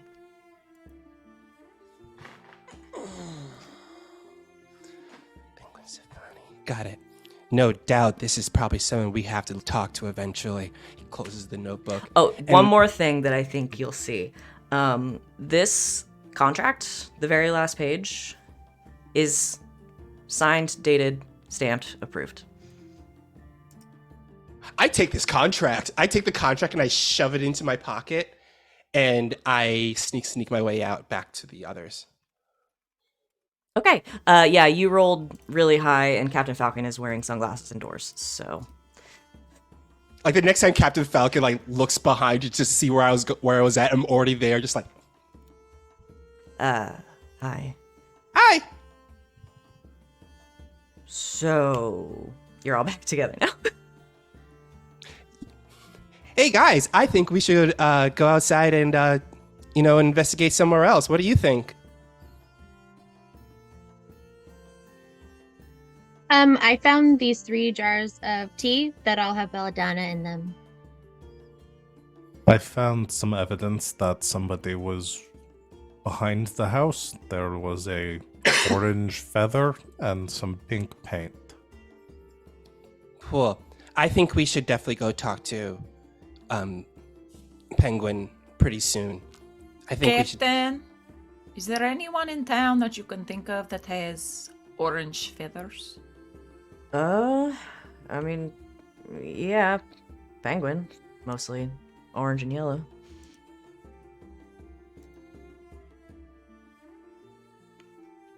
All right.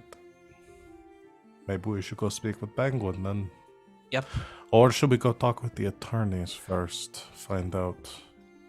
I think we should go talk to the attorney. And he, like, looks at Falcon and kind of, like, talks in a low hush, try to, like, be real quiet about it so Captain Falcon doesn't hear them.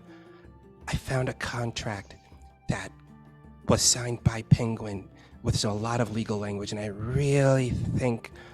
I don't understand anything, but it's really tying some Penguin hardcore ties with Polly in some bad ways, I think. I think we should definitely talk to Penguin, like, ASAP. And, like, I open up my coat and I pull out the contract and I kind of, like, show it amongst them, try to be real quiet and sneaky about it. Like, We're just like huddled in a circle. stuff it away in my pocket. I think the attorneys first then, so we know what the hell this says. Captain Falcon, would you like to take these jars of poison tea to the station? That is probably for the best. She'll hand them over. Okay. Puts him in a bag. Tries not to touch him. Well, I suppose this is where we part ways. For now.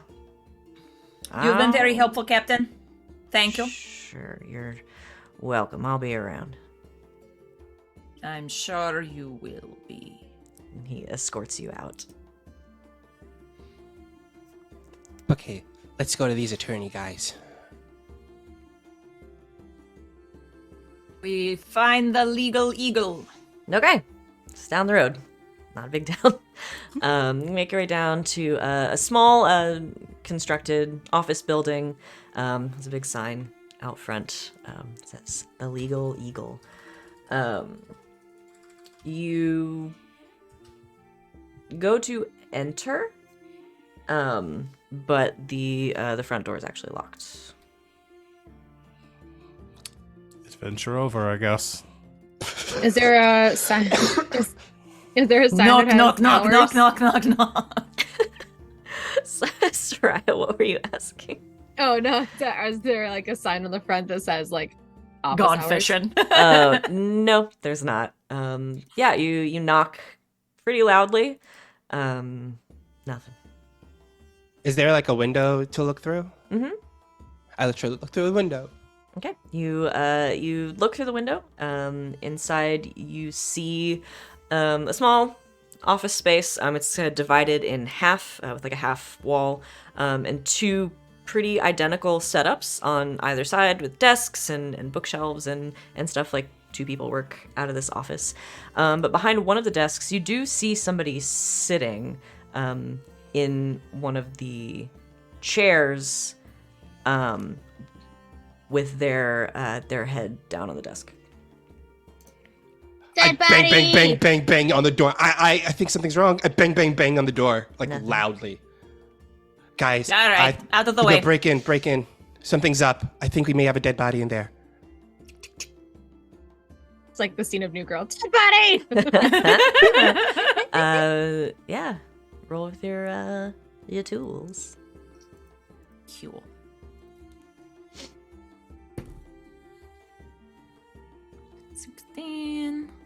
Plus, okay, so I took my, what do you call it? Expertise in thieves' tools, but it's thieves' tools. So how does that work? So it's your dexterity mod and then double your proficiency bonus. Yeah. Double proficiency. Okay. A whole lot of them. So 8, 11. So that's a 27. Oh yeah, the door. You're not even quite sure the door was locked. You take a second. Like open. Yeah, pop the lock open, and it's It not. wasn't even locked. I run inside to check on the body. They are quite dead. Dang it. Guys, they're dead. And the nameplate on the desk reads Charlie Kiwi. Charlie Kiwi's dead. No. I wanted to talk to him so bad. Someone's cleaning house. Yep. I think you can guess what I'm about to do. Detect poison again. Bring him back to life. Cool. How long has he been dead? Too long.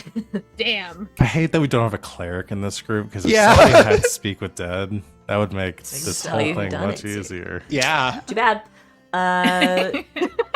Yeah, bad. you cast detect poison, and you get a pretty big ping again of belladonna, both from poor Charlie Kiwi, and also the coffee mug sitting on his desk.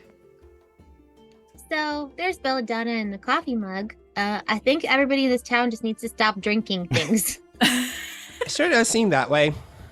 until further notice. At least until we solve this mystery.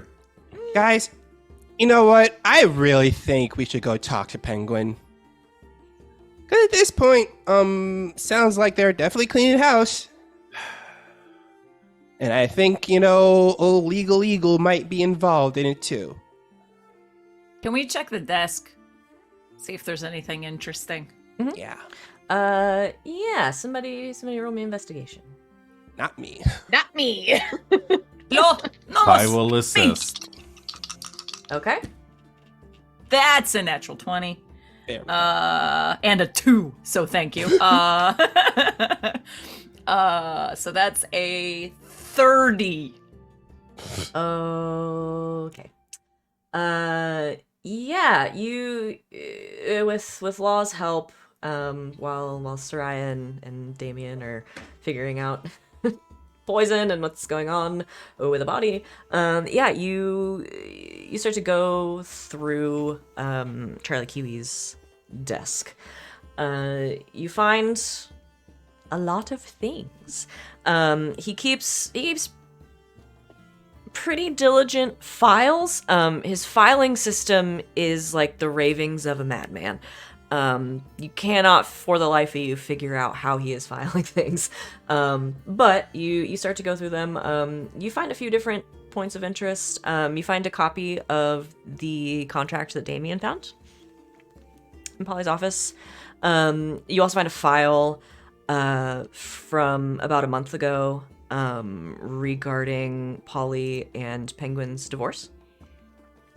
And then stacked in one corner of the desk, you find a bunch of flyers. There are some flyers that look like they've been like taken down, like they were hung up and then they're ripped down. Some of them say vote against Pollywood. Some of them say Pollywood will destroy our local forest. Yeah.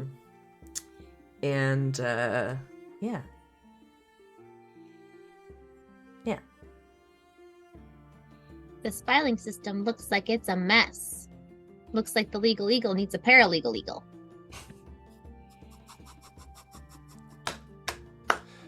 Or would it be a parakeet illegal eagle? I mean, there are 2 of them, so they're already a paralegal eagle. Just keeping it going. I'm so proud of all of you. We're still here. Game. I love it. This is the best day ever, guys. So yeah, that's what you My find. Furby approves. What about your Furby, Val? Approval. Okay, so My Furby is the energy of this game. It's like Yes. Earth's abomination. It is our mascot, actually. okay, so Chat says, why am I still watching this? Gee, I've been asking myself that question of you for years. No one's making y'all be here. I feel like true. someone is, though. yeah, somewhere And out yet, there. but yeah, so right. that's what you find. I think we should go. yeah. We should go see Penguin. About this, cause yeah, I'm very scared that we're gonna go find her dead now, so maybe we should hurry. yeah. Let's hurry up.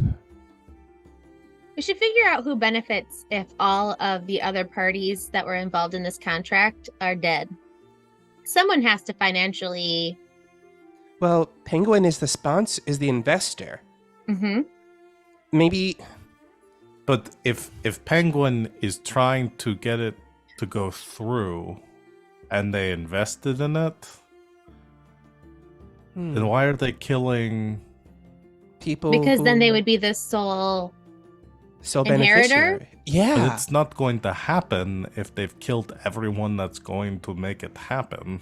But didn't it already? Didn't the contract say it was going to be approved, or it was already approved? Yeah. it But said if the everything was main signed. person about it, the whole thing is now dead, But how it many would still people are go- gonna go come see it?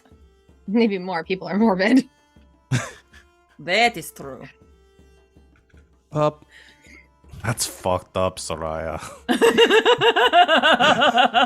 is super Oh, dark. come on. You know that the minute that our dear sweet queen, Dolly, ends up kicking the bucket, there's going to be a surge of totally. people going to Dollywood. Oh yeah, totally. You're not Well- wrong. All right. Well- Well, Yeah, we should. Penguin's either going to be the next victim, or they're probably one of the top contenders for mastermind behind this whole plot. So Or unless they want to take the land and use it for some other reason, maybe make a shopping mall or something. All right. Clue run. Clue run. Run. Blue run. So you're going to find Penguin? Yes. Okay. Pretty easily. Somebody can either point you in the right direction, or you can find it. It's not that hard. There is a shop pretty close to the crow's nest called Beakers and More, and it's got a little apothecary sign on the outside, little potion bottles. As you approach, you do hear what sounds like raised voices from inside. Like shouting, like 2 people shouting at each other. But before you get the opportunity to really listen in, the door flies open, and an Aarakocra stalks out of the shop, sort of slamming it behind him, and stalks off down the street. Excuse me. What? Who are you and why are you yelling? Who are you and why are you talking to me? I am Special Detective Giselle, sent in for this very special case, and you're yelling at our top prime suspect. So who the hell are you? I don't see why that's any of your business. He turns to walk away. Excuse Right, me. yes, charm person. Okay. They need to do a wisdom saving throw.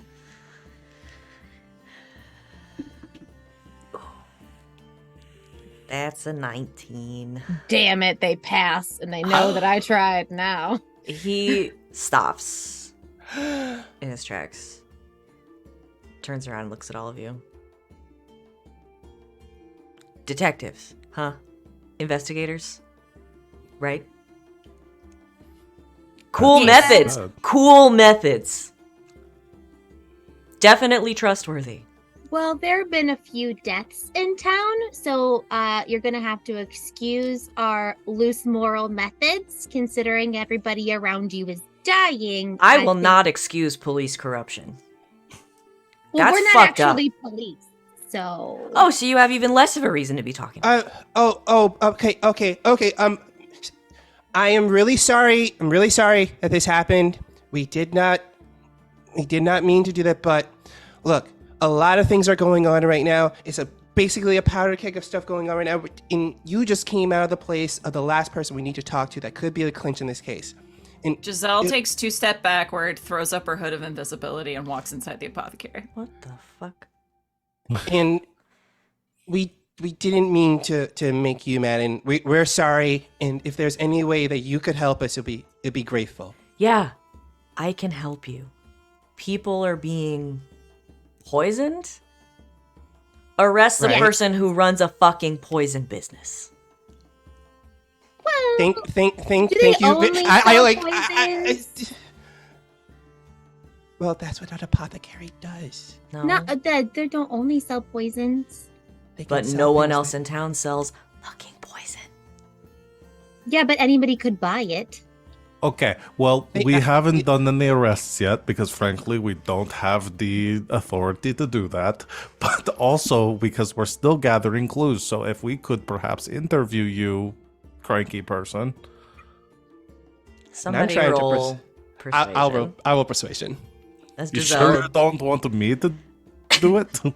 No, because I have a pretty good No, I thing when it don't have comes a to good one. I'm Oz is joking. bad. Yeah, I'll roll persuasion. Well, mine's a +3. I got a 20. Okay. Yeah, he stops, sort of looks between, the three of you, and just kind of crosses his arms across his chest. Fine. You got 5 minutes. I'm going to the gym. Let's start over. What's your name? Steven. Oh, you're Steven Siegel. Yeah. Oh, nice to meet you, Mr. Siegel. My name is Damian. Well, I was wondering, I'm gonna have to ask you this, but where were you when all of this went down, if you don't mind me asking? Several things have gone down, so... Okay, but how about we start from the beginning? Where were you when Polly was killed? At home, asleep. Okay. Do you have anybody who can verify that? No. Okay, can't verify that. All right. And okay. And where were you after that? Why don't you just give us a nice track of your day from then until now? That was several days ago. What about the murder at the bar? Where were you when that went down? I was at the gym. Oh, I'm sure there are people there that could verify that one. Absolutely. Okay, that's good. That's a nice alibi. Got it. Okay. All right. Well, it looks like his alibi's airtight. Well, Mr. Siegel, we're gonna go talk to the people inside there, but it has been you've been very helpful, and I apologize again for what happened earlier. Mm-hmm. I'm gonna go now. Yes. You have a good day. Stalks away. I don't think I described him. Did I describe him? Yeah, what does he look like? A bird. Just tell me he's a Jack Siegel. He has, I don't. There he is. Yeah. So he's about average height. Pretty muscular. Sort of like light feathers, like a buttermilk yellow, like cream. Brown eyes. That he is wearing a tank top with a gym logo on it that says "Birds of Flight" in big letters. Cool. I am not there, but does he have orange feathers? Cool. I Does he just have told you what color they were. I don't know if he had any like interspersed or whatever. Just No. asking. No, he does not. Okay. That was so funny. Sid asked that, and you all looked at me like fucking deer in the headlights. I was like, did I miss something? Did we miss it? No. See, birds have lots of different colored feathers. Okay. It's true. No, you're absolutely right. No orange on old Steven. Okay, well, if he wanted to have done it, he would have probably done it a while back. I think. He was pleasant. Yeah. Well, let's go inside. Was he, or was that sarcasm? I'm losing it because he did not seem pleasant to me. Oh no, he was not pleasant. He was not pleasant at all. Also, I think he's the type of, well, I don't know how to put it. He looks like the type that would, if he wanted to kill someone, wouldn't use poison. Uses big minty fists or wings. Yeah, that's the kind of type of guy that he looks like. Then again, could be another red heron. It's also true. Well, let's head inside. Probably find more information in there. Okay. And you all head inside. Beakers and more. It is your pretty standard apothecary shop. Shelves of bottles and ingredients, most of them kept behind kind of a front counter. You can see sort of a door leading into the back behind the counter that is propped open right now. There's more supplies and things back there. But standing behind the counter, kind of leaning on it, trying to catch her breath, is another bird folk. She is tall, wearing an apron, and a little bit ruffled. She has bright feathers of yellow and orange, and as she clicks her talons on the counter, you can see they are painted pink.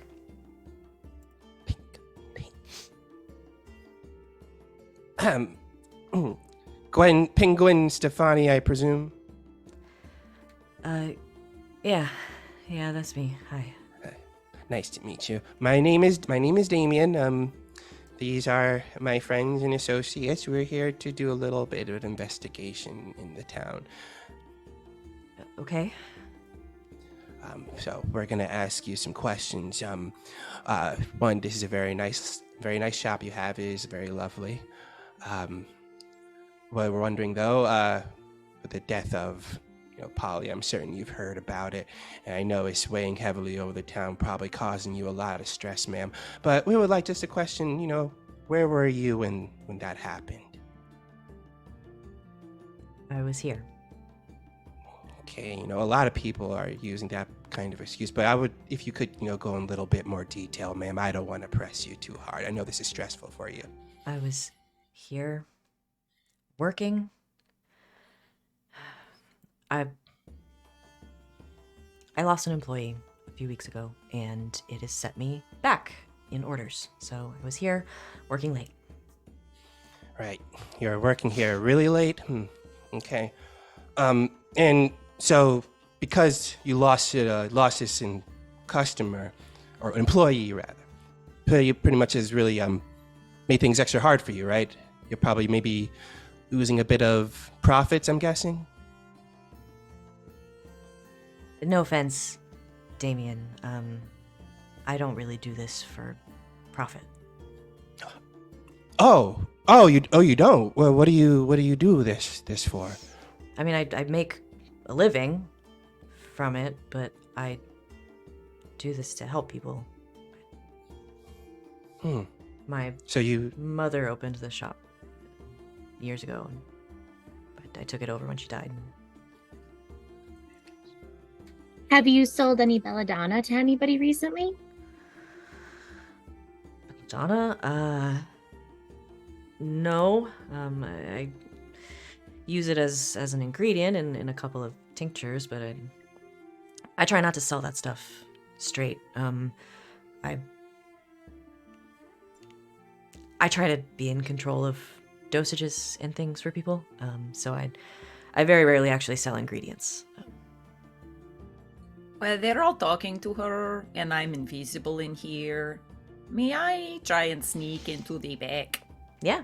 Go ahead and roll stealth with advantage. Ooh. It's an 18 and a 19. Ooh. So that's a 30. Yeah, there's no way.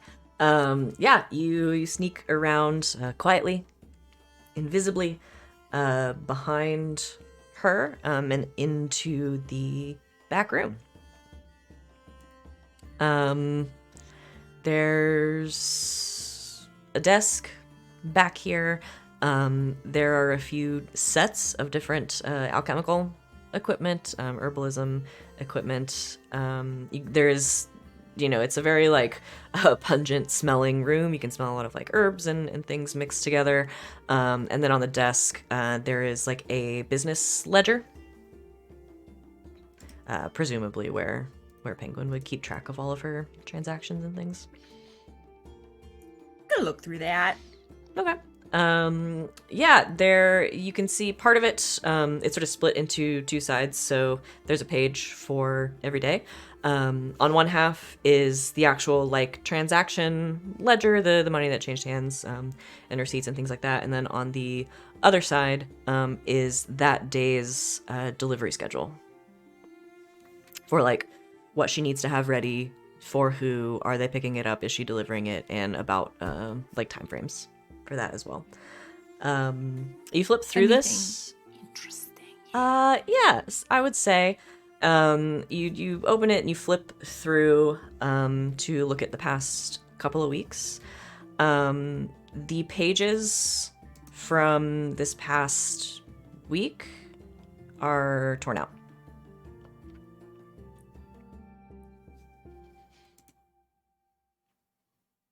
Interesting. We might need to go to the compost pile. Lots of things in the trash now. Wait, the past. Is there any? Can you do the I hear Sereia in my head. That's why she is the chief detective. Yeah, I will do the thing where you do the rubbing. Yeah, and try to find something. Yeah, so you could get the schedule for yesterday, because it was the last page that was torn out. And yeah, it's the same. There's not a lot of difference between the week before and this day. I think notably the name that you recognize on the schedule for yesterday about midday is Charlie Kiwi, who takes some tincture of something. Interesting.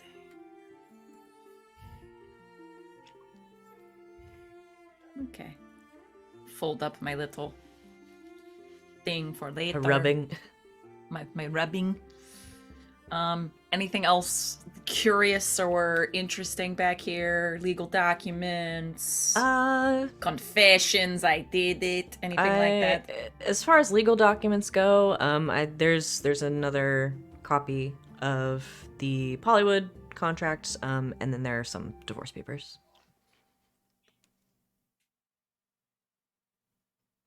Can I look at the divorce papers? Was it as amicable as it sounded? Was there any fighting, over a bookshelf or something? As far as you can tell from the documents, no. Polly and Penguin, it doesn't look like they actually shared any assets. That Polly's things were hers and Penguin's things were hers. And so when they split, there was really nothing to Divvy up. Nothing to divvy up. The only thing would be they were staying in Polly's home, but Penguin still retains, obviously, the deed to her shop and her family home in town. So she was not out on the street. Okay. And there's not a big barrel of belladonna back here or anything, right? No. Okay. No Just making mass belladonna. No bulk belladonna order. A big box that says poison for killing people. Poison for killing. Poison, like a box that says poison, but poison for killing. With a list of people crossed off. A The bunch of poison vials that have specifically meant everyone's to kill names Polly. on them, Polly's poison. and everyone who's dead is empty. Yeah. Pocket poison. No, I mean I don't know how familiar you'd be with an apothecary shop, but it doesn't seem strange. There aren't like mass quantities of something terrible, or she's not like building a bomb on the table or something. Cool. Then we go full 24 from a murder mystery. Yeah. Now, Miss Stefani, who was your employee that quit and why? Oh, that would be Steven. Why did Steven quit? We just met him outside. He's quite the charming fellow. Isn't he? Steven will say he left because we have some creative differences. I fired him because he's no good at this job. Did Steven make any of the tinctures that you've since sold since he left? I can check. All the labels of everything we made have a unique stamp on them. One for me and one for Steven, so I could keep track of who made what and where the ingredients were going. I mean, I'm sure he did. Even up until he left, I mostly had him, making simple things. He didn't make a lot. He mostly in those last days was just doing inventory and things for me until he reached breaking point, and I fired him. Did any of the decedents, is that the word for multiple deceased persons? Did any of the decedents, Did all of them get a tincture from this shop? Or is that a HIPAA violation to ask? Oh, I'm a doctor. I'm an apothecary. And they're dead. Polly did. I always made her, cough medicines and things to, help if she got ill, help soothe her throat, that kind of thing. Even at this age, she was still singing in the tavern. And I also made her something for some joint pain. And then Gates, Gates had a, also getting a bit older, and having, quite a bit to drink in his day-to-day life, dealt with some stomach problems. So I made him something for that, but nothing extreme. That's the only thing I can think of with both of them. Where would one buy tea in town? Do you sell that here as well? Yeah, I can make tea. I have an herb garden and things. Vel also does at the Crow's Nest. We'll sell loose leaf tea and things. It's not her specialty, but. And where did Polly buy her tea from? Was it from you or from the... Oh, Polly got her tea from all over the place. I know she has some in there from when she was still traveling. Some of it came from me. some of it came from Belle. It's, she loved tea. Did you sell her a chamomile tea? Chamomile. Probably. It's one of the easiest ones to get, so. Okay. So, Mr. Segal would definitely also know his way around your apothecary, though, right? He would. Have you had any break-ins? No. At least, not that I know of. She points to the door that you came in, and the front door of this shop on the inside has, 5 or 6, different locks. Although, now that you mention it, I don't think he ever gave me back his key. Do you know where Mr. Segal lives at? Yeah, it's down the way, near Birds of Flight, the gym. I'm gonna take a walk to Mr. Segal's place, you guys. Thank you for your help. You're welcome. If there's anything else I can do, really, I'm just really torn up over Polly and Duckbill too. I mean, he was a politician, but he wasn't a bad guy. He didn't deserve that.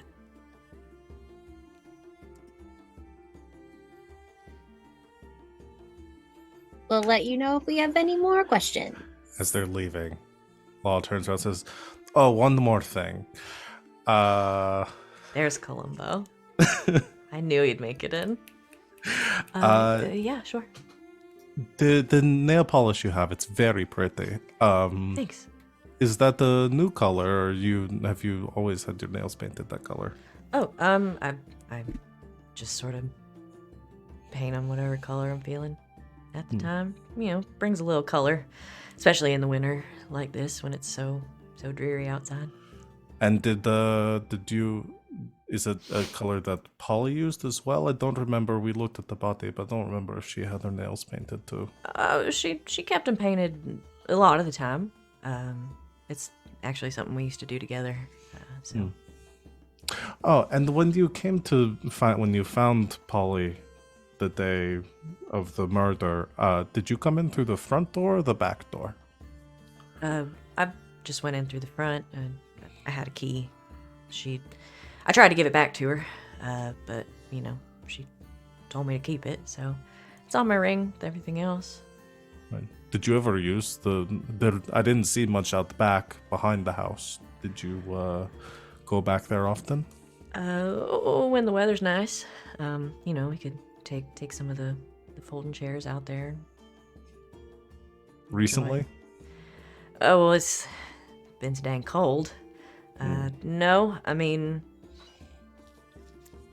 I guess maybe I was out there the day everything happened, probably to catch some air, and I'm gonna have to be out there again, because I'm gonna, I guess, be the one that cleans out the house, so. Right. Yeah, if you're talking fingerprints or something like that, I lived in that house for a long time, so they're probably all over. All right. Well, I appreciate it. Thank you. Yeah. Okay, and you leave? Mm-hmm. Can we go break into Steven Seagal's house? Yeah. Giselle sneaks out from the back, tries to time it to leave when they open and close the door. Something is just not adding up, guys. I have a thought. Go. We should go talk to Mr. Segal, but we have a few potential suspects, but I think we might be able to get the murderer to show themselves if we're still not sure, if we need the proof. I would What like you to figure out how we can do thinking? that, because too many people are double talking. I don't know who to believe anymore. Why don't we go over what we know, right? We have 3 people dead. Thank you. And they're all poisoned by the belladonna. Yes. And There the are only- two people that had access to the tea that might have been poisoned, and tinctures that were made that Charlie might have put in his drink. And same with Gates. Yes. And we have Both Vel and Penguin make tea or make things like tinctures, but Seagull also had access to the full apothecary and was pissed off at Penguin. and he still has the keys to the shop, apparently. Well, let's break it down a little bit more simplistically. Who are our suspects? Well, right now it's definitely Steven. So we have Steven? Steven, and we have Penguin We have Penguin as well. And Vel. and Vel. Vel. And we haven't forgotten about the mayor. mayor. And we're not excluding the mayor at all.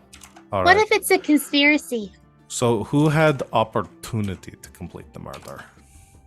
Steven Well, definitely had the opportunity to do it. Has And no anyone solid given us a alibi. definitive alibi yet? Well, Steven said he couldn't have committed the second murder because he was at the gym and people can verify that, but he didn't have a solid alibi for the first, and we haven't reported the third murder yet, so nobody But Oh, we knows probably about should- that one. Tell We should probably somebody. report that, yes. Yeah. But the second and third could have been something that was given to them, so the murderer didn't need to be there. They could have Exactly. just spiked whatever they Steven- took. Steven could have premeditated this entire murder. What if Steven had this list of these 3 people that he wanted to kill, and when he saw that they paid their usual orders, he spiked every single one of those tinctures, so when they are used, So, here, I'm glad we talked about the person, the attorney who's dead, because that is a good point. There's only one other person besides us that knows that that Charlie is dead, right? The murderer! yeah. And if there's nobody else around, Law hits their disguised self and changes themselves to look exactly like the attorney. Like Charlie Kiwi. And then changes back. And we also know about this contract. What if we held a will reading or something? Because there or something that we make an announcement to the town that something has come to light with the contract, and I show up as the attorney, and we gauge everyone's reactions and make like a fake announcement that the contract was like null and void or something, and we get a chance to see everybody's reactions. But also there's a good chance the killer may try to murder me before I can make the announcement that maybe we make a big hubbub and spread some rumors, and we set the trap to see if the killer shows up to try to shut me up before I make my announcement. That's a really good idea. I mean, Giselle and myself, we can keep a lookout and be ready in case anything goes down. Because Giselle can turn invisible, and I'm really observant. He does this.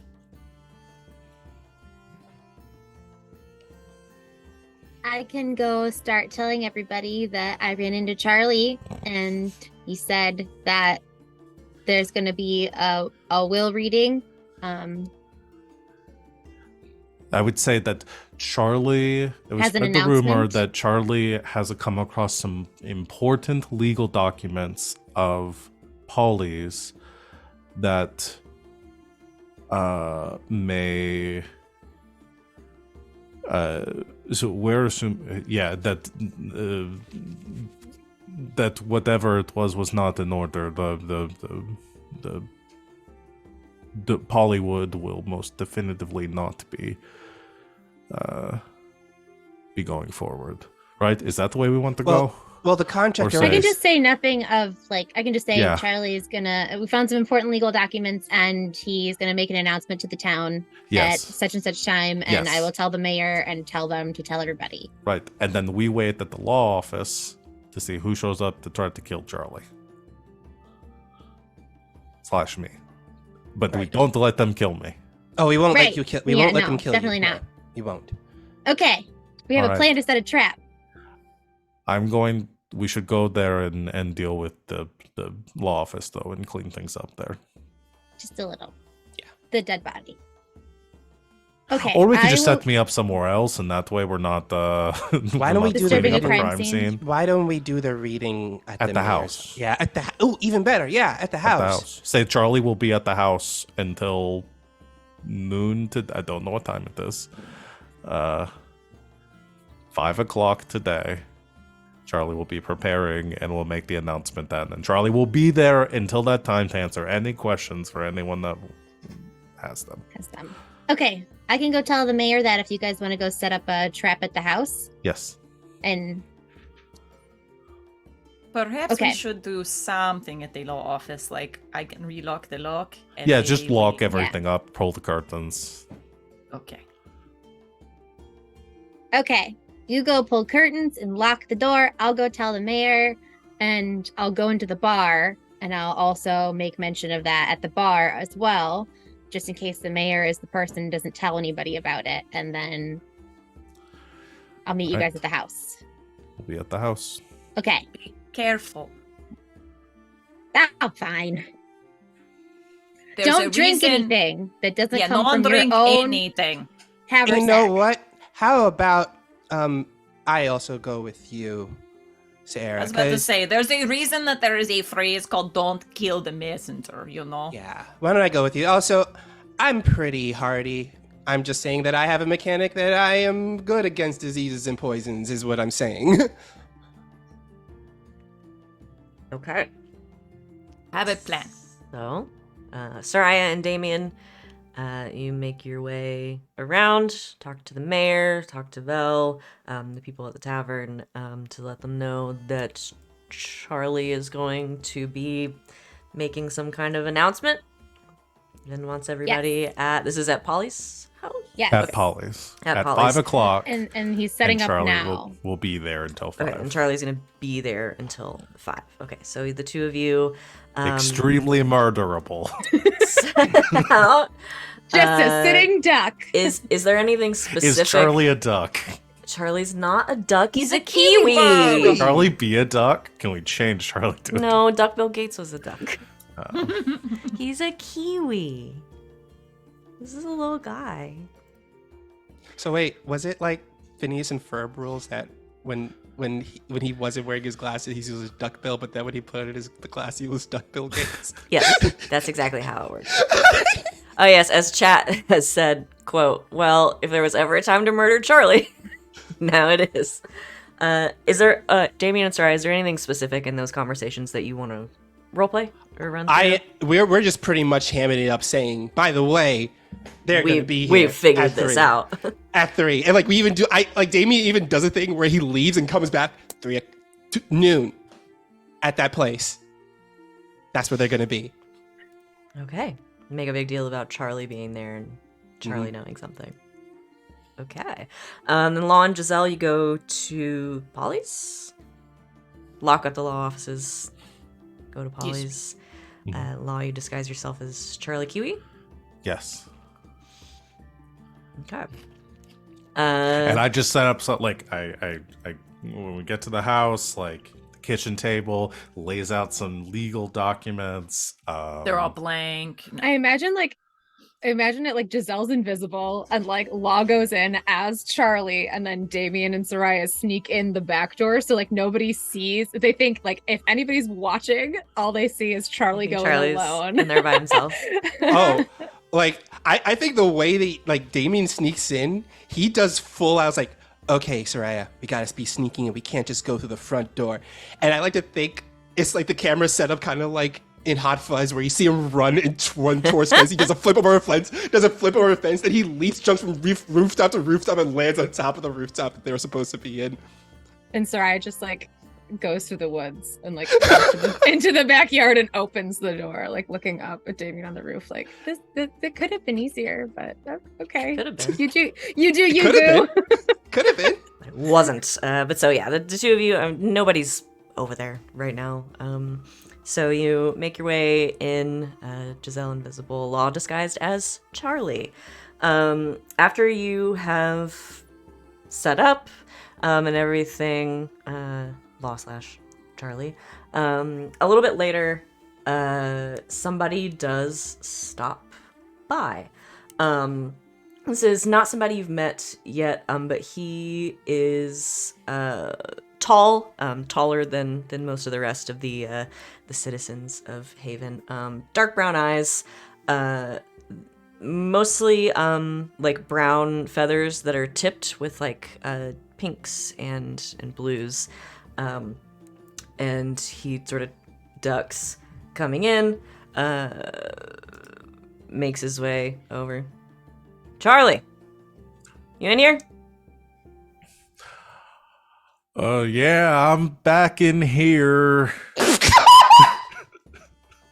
You have a sore throat. You have a sore throat.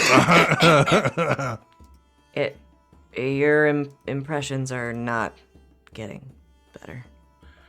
I've been working on it, you know. Are you okay? Yeah, I'm fine. You know, I'm just a small town lawyer. Oh, okay. We're doing the small town lawyer thing again, dude. Whatever floats your boat. You need anything from the office? No, Joel. I think I'm fine. I've got everything I need here. Charlie, are you drunk? Yeah, I had a few drinks. Man, we talked about this. It's been a long day. It's been a long week. I don't blame you. Nope, everything's good at the office. Don't worry about going back there. All right. I'll just hang out then, I guess. Sounds good.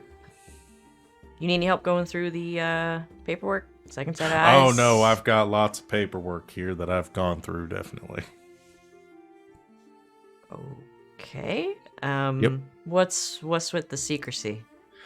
Well, I can't make the announcement until we're a bit closer. Just some evidence has come to light that might change things. Right, but we're partners. Usually you can't wait to tell me what you found. Well, you Weird. know, it's going to be very dramatic if I say it in front of everyone, and I don't want to ruin the surprise. Right. Oh. Polly put one of her clauses in the contract, didn't she? Yep, you know Polly and her clauses. Should have known. Yeah. You're a smart lady. Yeah. What was the last one that she put in the contract before? Well, it was when we were working on her, land acquisition? Land, yeah, land acquisition, yeah, and it said, oh, I had it somewhere. It definitely said, It said that if she died, the transaction stops. oh yeah, yep, Yeah. definitely. How could you forget? The first time you saw that clause, you were through the roof. You know, like I said, long day, couple drinks. I need you to make a deception check.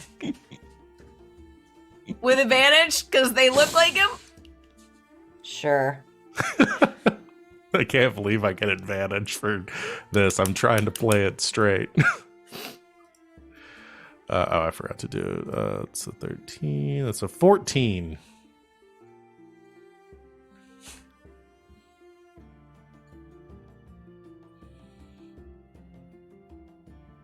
Joel kind of pats you on the shoulder.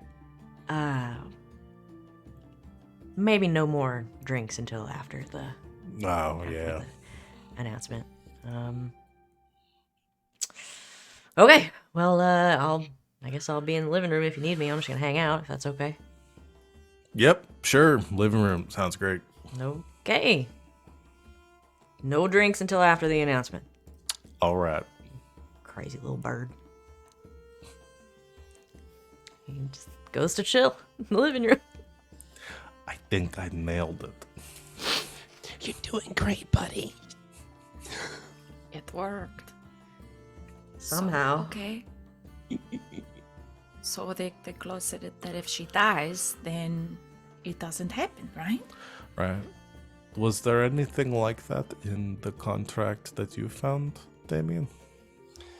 Was there anything like that? You guys have a copy of it, so I'm gonna open it up and look it through.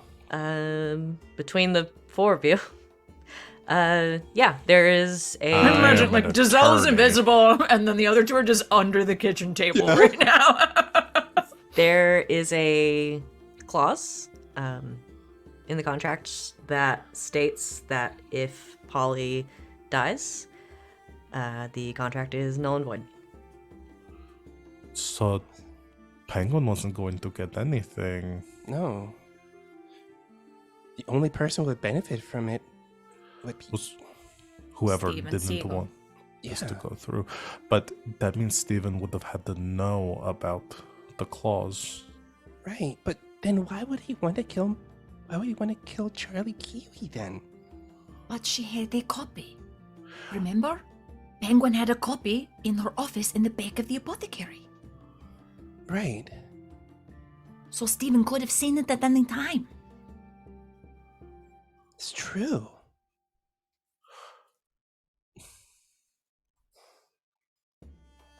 I still don't understand why he would have killed everyone else. The mayor's assistant, I feel like we're missing something. or the vice mayor, or whatever his The title deputy was. mayor, but Deputy mayor, the deputy mayor, and Charlie, and the Polly. Looking over the contract, is there anyone who is like a beneficiary of this contract? Like if she died, does anyone else have right to continue to say, "Hey, I want to continue this from going on"? Actually, not if the no. contract says that if she dies, that nothing. Yeah. Who does the land revert ownership to? the town.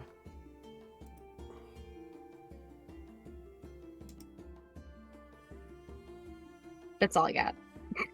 Yeah. What was on the land that she was trying to acquire? Was it just in the woods? Mhm. Or Yeah, it was woodlands. And Penguin said that she doesn't care about money. She does everything she does because she does it out of the goodness of her heart. She enjoys doing it. and Steven mean, Seagal is a big old hippie that who- didn't want to do anything with the trees. That Right. seems to be the most obvious right now, is that Mhm. whoever did the murders didn't want this to go through. But I still don't understand why Steven would have murdered Charlie and the deputy mayor. Because this wasn't going to happen once Polly was dead. Unless, wait a minute, didn't Gates agreed with Polly, right? And wasn't Gates going to be running for mayor soon? So if Gates won the mayor, they could have just said, "Hey, we're going to continue with this project." Maybe that's why. And maybe they killed off Kiwi because they could have turned around and add more legal mumbo jumbo to continue the project through.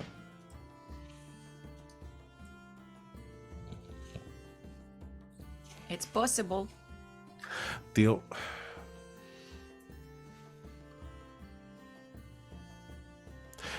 We can connect parts of this, but I don't see the line that connects all of this, you know?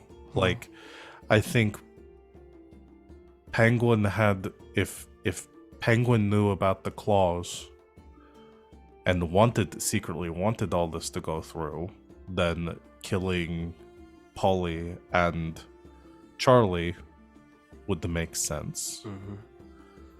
But I don't understand her motive for killing the mayor or the deputy mayor. Unless the current mayor is knocking off their competition and they want to do their own something with the town land. That's also possible. that the mayor is just trying to get rid of everyone associated with this thing. I don't know. Mhm. I'm really hoping that, the real killer just walks in the door if it's not I feel the like no partner. matter what, I have a feeling in my guts we're going to find out who did it in the next 10 minutes or so.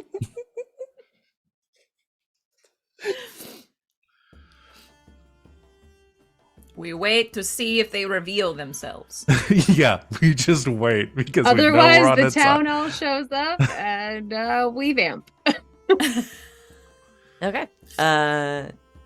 You wait. People start to filter in. You see some familiar faces, some not so familiar faces because they are NPCs that you didn't get to talk to. Sereia is like in the pantry, but she's got it cracked and she's trying to gauge the reaction of everybody that walks in and sees Charlie to see if there's any like surprise. Like, yeah, 100% just like head on top of Soraya's head, like peeking through, like doing the same thing. Chats as the door opens. Well, a voice says, "Here to do another murder." I just realized, though, that the one person who came in early, we didn't inside check or anything. Well, I was like thinking maybe they're gonna like, would you like me to make you a cup of coffee since you seem a little drunk? Would you And then they like me didn't- to murder you? Did you want to be murdered? It's one of the many services we provide at the Legal Eagle. as well as alibis. Yeah, people start to filter in. Pretty much the whole town shows up, and they await Charlie's announcement patiently. Oh shit, I actually have to give an announcement if we don't solve this ahead of time. I mean, The you could announcement can just be that you found the clause and that the contract's null and void. Sorry, folks. Let's start with that and see how people react. or you can even say that we found a clause to say that the contract is not going to be null and void, that it's still going through. That would really get the person who wants to end this all riled up. Well, if people are killing people to cover up the contract, then we want the contract to go through. That's what's going to piss off whoever the killer Yeah, exactly. is. That's what they were saying. Yes. So let's say that. We found something in the contract that said even though she's passed away, it's still going through. Yeah. Because that's the only thing Charlie would have known that would have given the reason Right. for killing him, Exactly. right? Yeah, he would have found something that could null and void whatever clause that was put in there. So, we So the make this announcement is Pollywood is going to happen. No, that Yes. it's not going Oh, to that's happen. not going to happen? Okay. That it's not going to I got happen because of the confused. clause. We are telling the truth. Val, Got it. that's not what the rest of your Yeah. team was saying. No, we were saying Sorry. that whoever wanted this does not want Pollywood. So if we lie and we say we found something, then we might rile them up a little bit. Okay, let's just wing it and see what happens. Wow, that's Love it. that's rude in a bird channel. You do whatever you're gonna do. I just wanted you to know that you guys were not on the We're same not page. on the same page at all. But again, not detectives. We are students. Okay. We are. So everyone There is no Benoit Blanc here. to save joins you us. for Charlie's big announcement. Comes up to the front of the room with some papers. Hello, everyone. Hi, Charlie. Hey, how's it going? Good. Good. I'm glad to see all of you here. Under even though these are very sad circumstances, some very important information has come to light that I needed to make public. So here is the announcement. And the announcement is...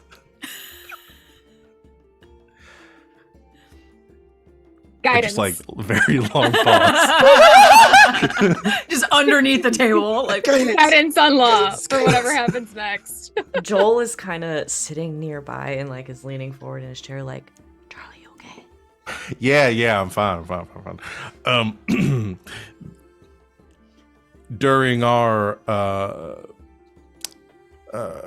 consolidation of the documents and holdings of Miss Polly, we did confirm that the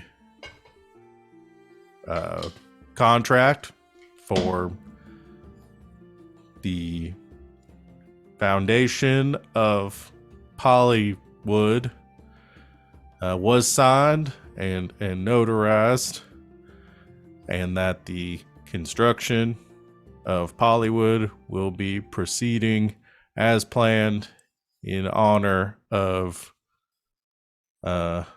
Miss Polly Parton.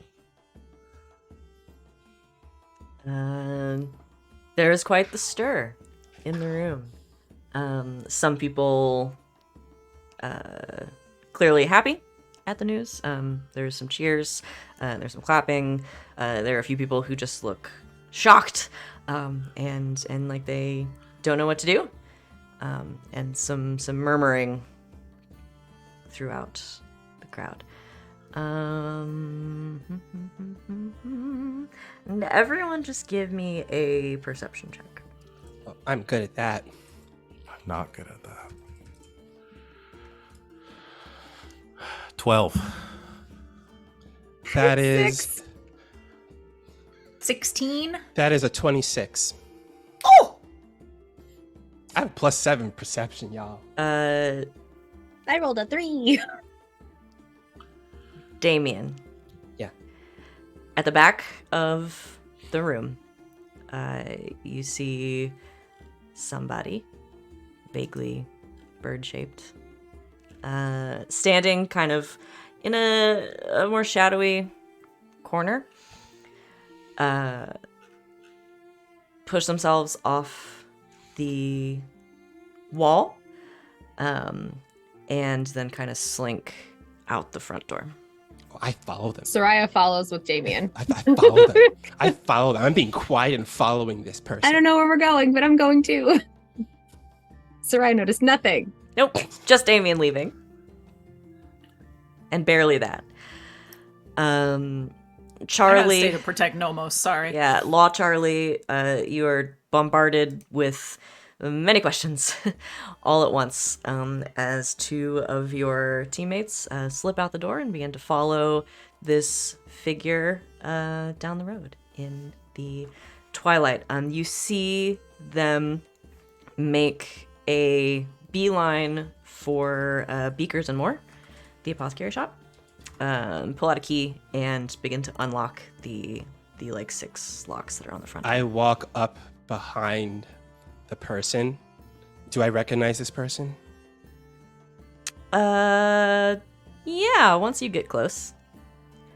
You know, it's something that after an announcement happened that you would be coming back to your shop to open things up. Mr. Seagal. You just hear a voice say, I don't work here anymore, as Steven turns to face you. So, coming back to finish the job, I see, huh? What do you want? Well, it's not my jurisdiction to, arrest you or anything, but I will do a citizen's arrest and bring you into the authorities for killing people. Yeah, sorry, kid. That's... Gut punch! And he punches him right in the gut. And he yells gut punch really loud. Can you roll an attack for me, please? That is 15. Ooh, you shout gut punch, Yeah. and you punch him, in the gut, and it feels like you have punched a brick wall. Oh no, those sick gains. Oh no, those sick gains. Seriously. I'm a martial arts master. Oh yeah? Really? Oh. I don't know what that's like. Now, here's what's gonna happen. Right? You're gonna turn around Uh-huh. and go back to wherever it is you came from. Right? I'm gonna get my things, and I'm gonna go. Okay. Or how about I turn you into a bunny. Yeah! Polymorph. Okay. What's the saving throw for polymorph? It needs to make a wisdom saving throw. DC's 15. Okay. All right, Steven, moment of truth. Well.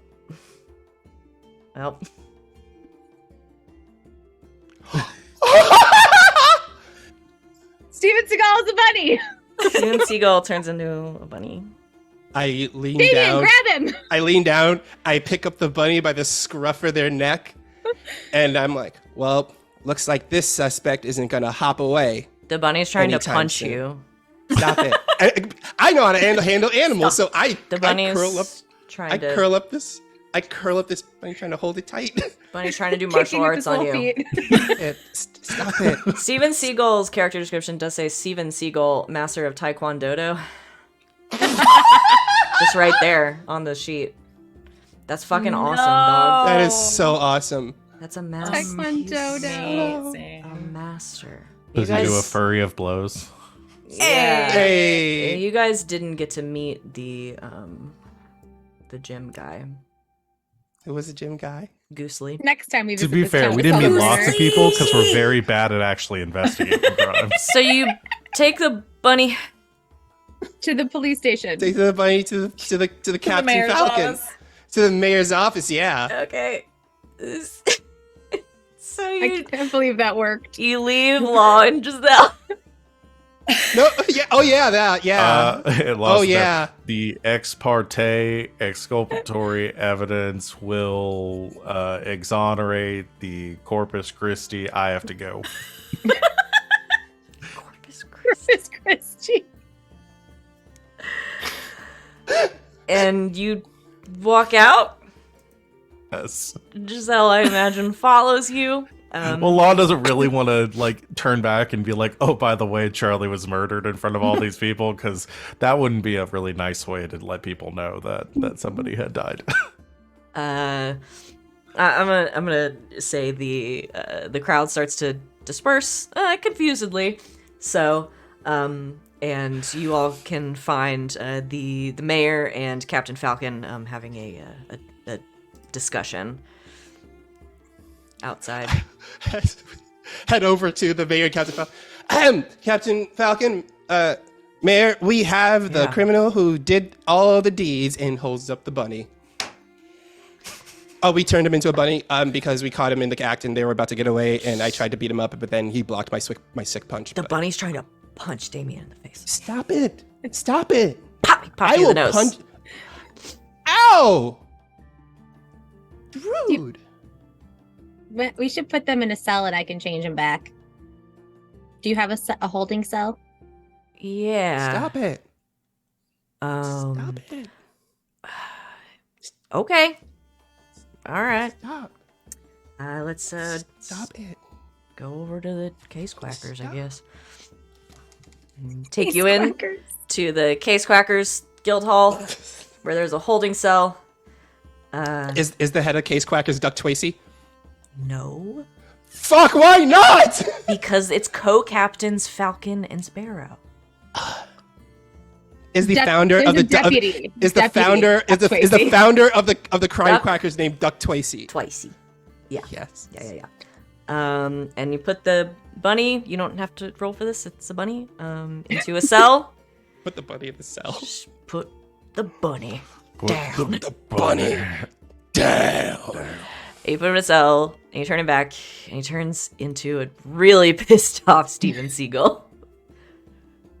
His nose is still twitching. What the fuck?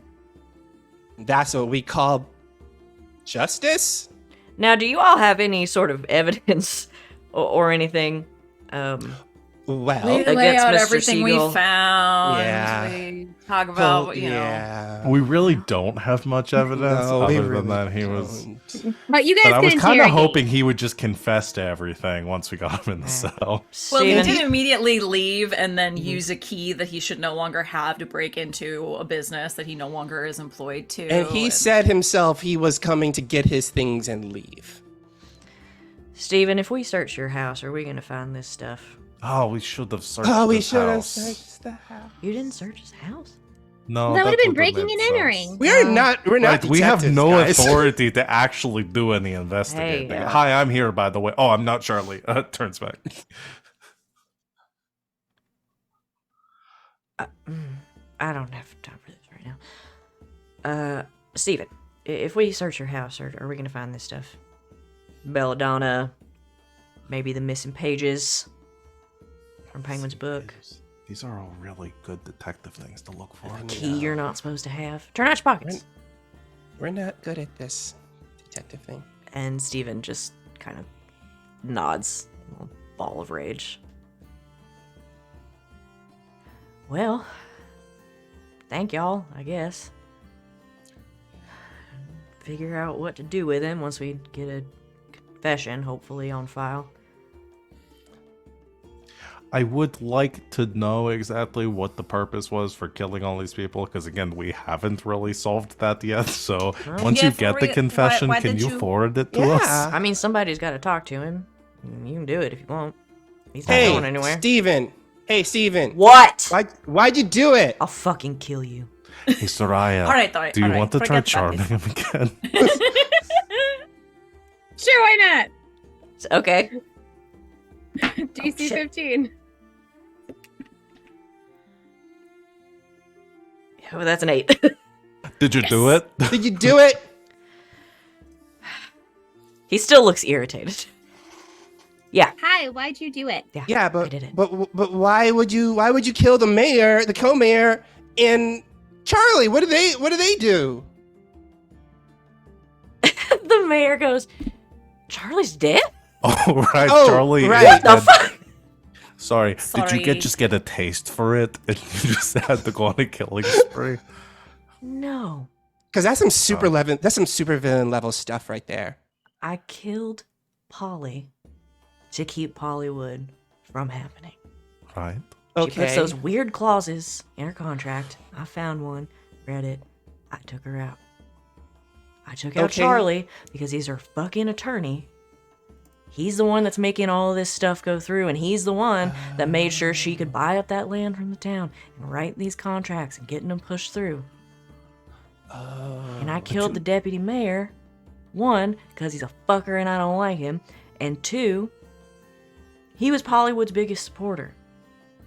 And if the rumors are true that she was going to run for mayor, she already had the deputy in her pocket. But still, once you killed her, that really solved all of your problems. You kinda got greedy by killing 2 more people. I didn't get greedy. I set up a frame. Who were you framing? Oh, you were Penguin, of gonna think course. Penguin. Yeah. You did That's a right. bad job of it. Clearly. Yeah. I mean, You Effectively, suspected her before you ever suspected me. oh, actually, I mean, we kind of did, but then once we saw you all pissed off, we were like, oh no, it was probably this guy. Honestly, as soon as I heard that you were some sort of hippie type that liked the trees, I was like, yep, he Mm-hmm. did it. So, you know. I mean, also, Charlie, I mean, maybe you should kind of stick with in your wheelhouse. I mean, not to tell you how to do things, but you're a martial arts master, right? Why didn't you just, like, punch him? Because then they wouldn't have thought Penguin did it. Penguin That's true. is the biggest fucking investor in this park. She Guess ought to that's go true, down yeah. too. You're kind of a jerk, buddy. Yeah. Yeah. You turned me into a rabbit. I'll do it again. Watch your mouth. To be fair, alright, this all went. It started out very murder on the Orient Express and kind of devolved into Scooby Doo. Can you just call us meddling kids and then we'll just go? We'll Yeah, get we'll, that. be, up here. we'll leave yeah, once you say that. We That'll just be a want the good plot clean. then, I We think. just want the clean take. So I would have gotten away with it if it weren't for you fucking meddling kids. All right, I'll take it. Excellent. I'll take it. Yeah, I like it. Well, that's a wrap on us. So High fives. Yes. We all freeze frame. No, we all freeze frame, but everyone's still moving. Now Yep. let's go make giant sandwiches that nobody could ever eat in one bite. Yeah. And you solved my bird puzzle.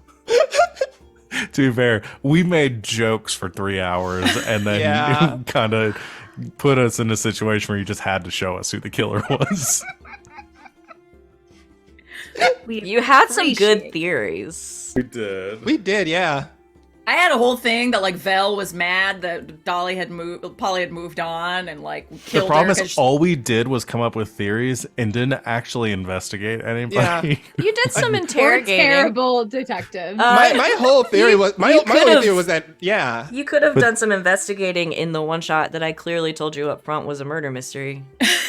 yeah. But then again, we had no authority to go into people's homes and Nope. start investigating. We didn't. so- They let you I know. had- mystery I had the theory was about for the Steven. birds. Oh, that's awesome. That's a good one. That's a good one. There's also Well some other done, really fun like NPCs and locations. There's like a whole bunch of stuff that we never even got That's to. so So good. if you like this kind of thing, Why? you can buy. I thought it was really fun. I thought it was No, no, it was really hilarious. fun. It was a lot. I had a of lot of fun. I don't know why they would have fun watching us not solve crimes Yeah. for 3 hours. Oh, you basically solved a crime. This is called what I pulled this from is A Murder Most Fowl, Birds of a Feather Die Together, by Jess Wade and Nathan Doyle. You can get it on DM's Guild, and it rules. They have Check some. it out. They have some other one shots that I'm going to start pulling things from. Next time we have to do a one shot, there's a lot of good stuff in there. So Love it. Nice. yeah, you can get it on DM's Guild. Wonderful. And that's all I have. We're a little bit over time, so we pretty much nailed it. We did Good it. job, everybody. We did. Good mystery solving.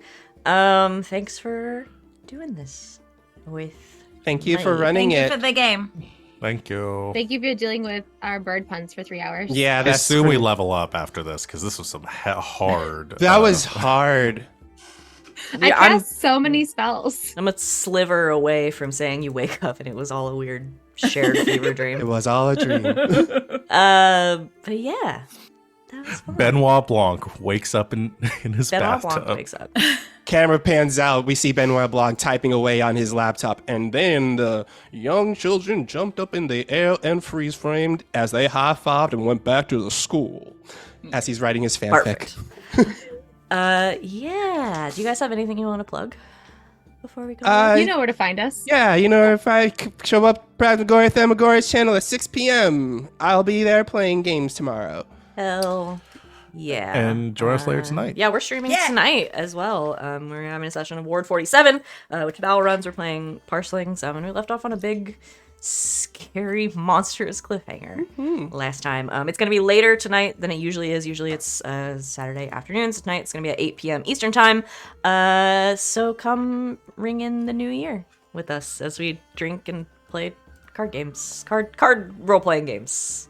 I will be sending you some ideas for a drinking game. It's gonna be awesome. So yeah, that's gonna be it for us for now. We will see you tonight at 8 p.m. Eastern time. We will also see you next week at this time, probably for another one shot or something, because old Rob is not gonna be back yet. So I guess we'll find something to do. We're getting close though to season 2 time. So once we have everybody back, we'll do a bunch of break and then season 2. It's gonna be very exciting. But thanks for joining us, everybody. Come back next week to see what we have in store for you then. But until then, good game and good night, internet.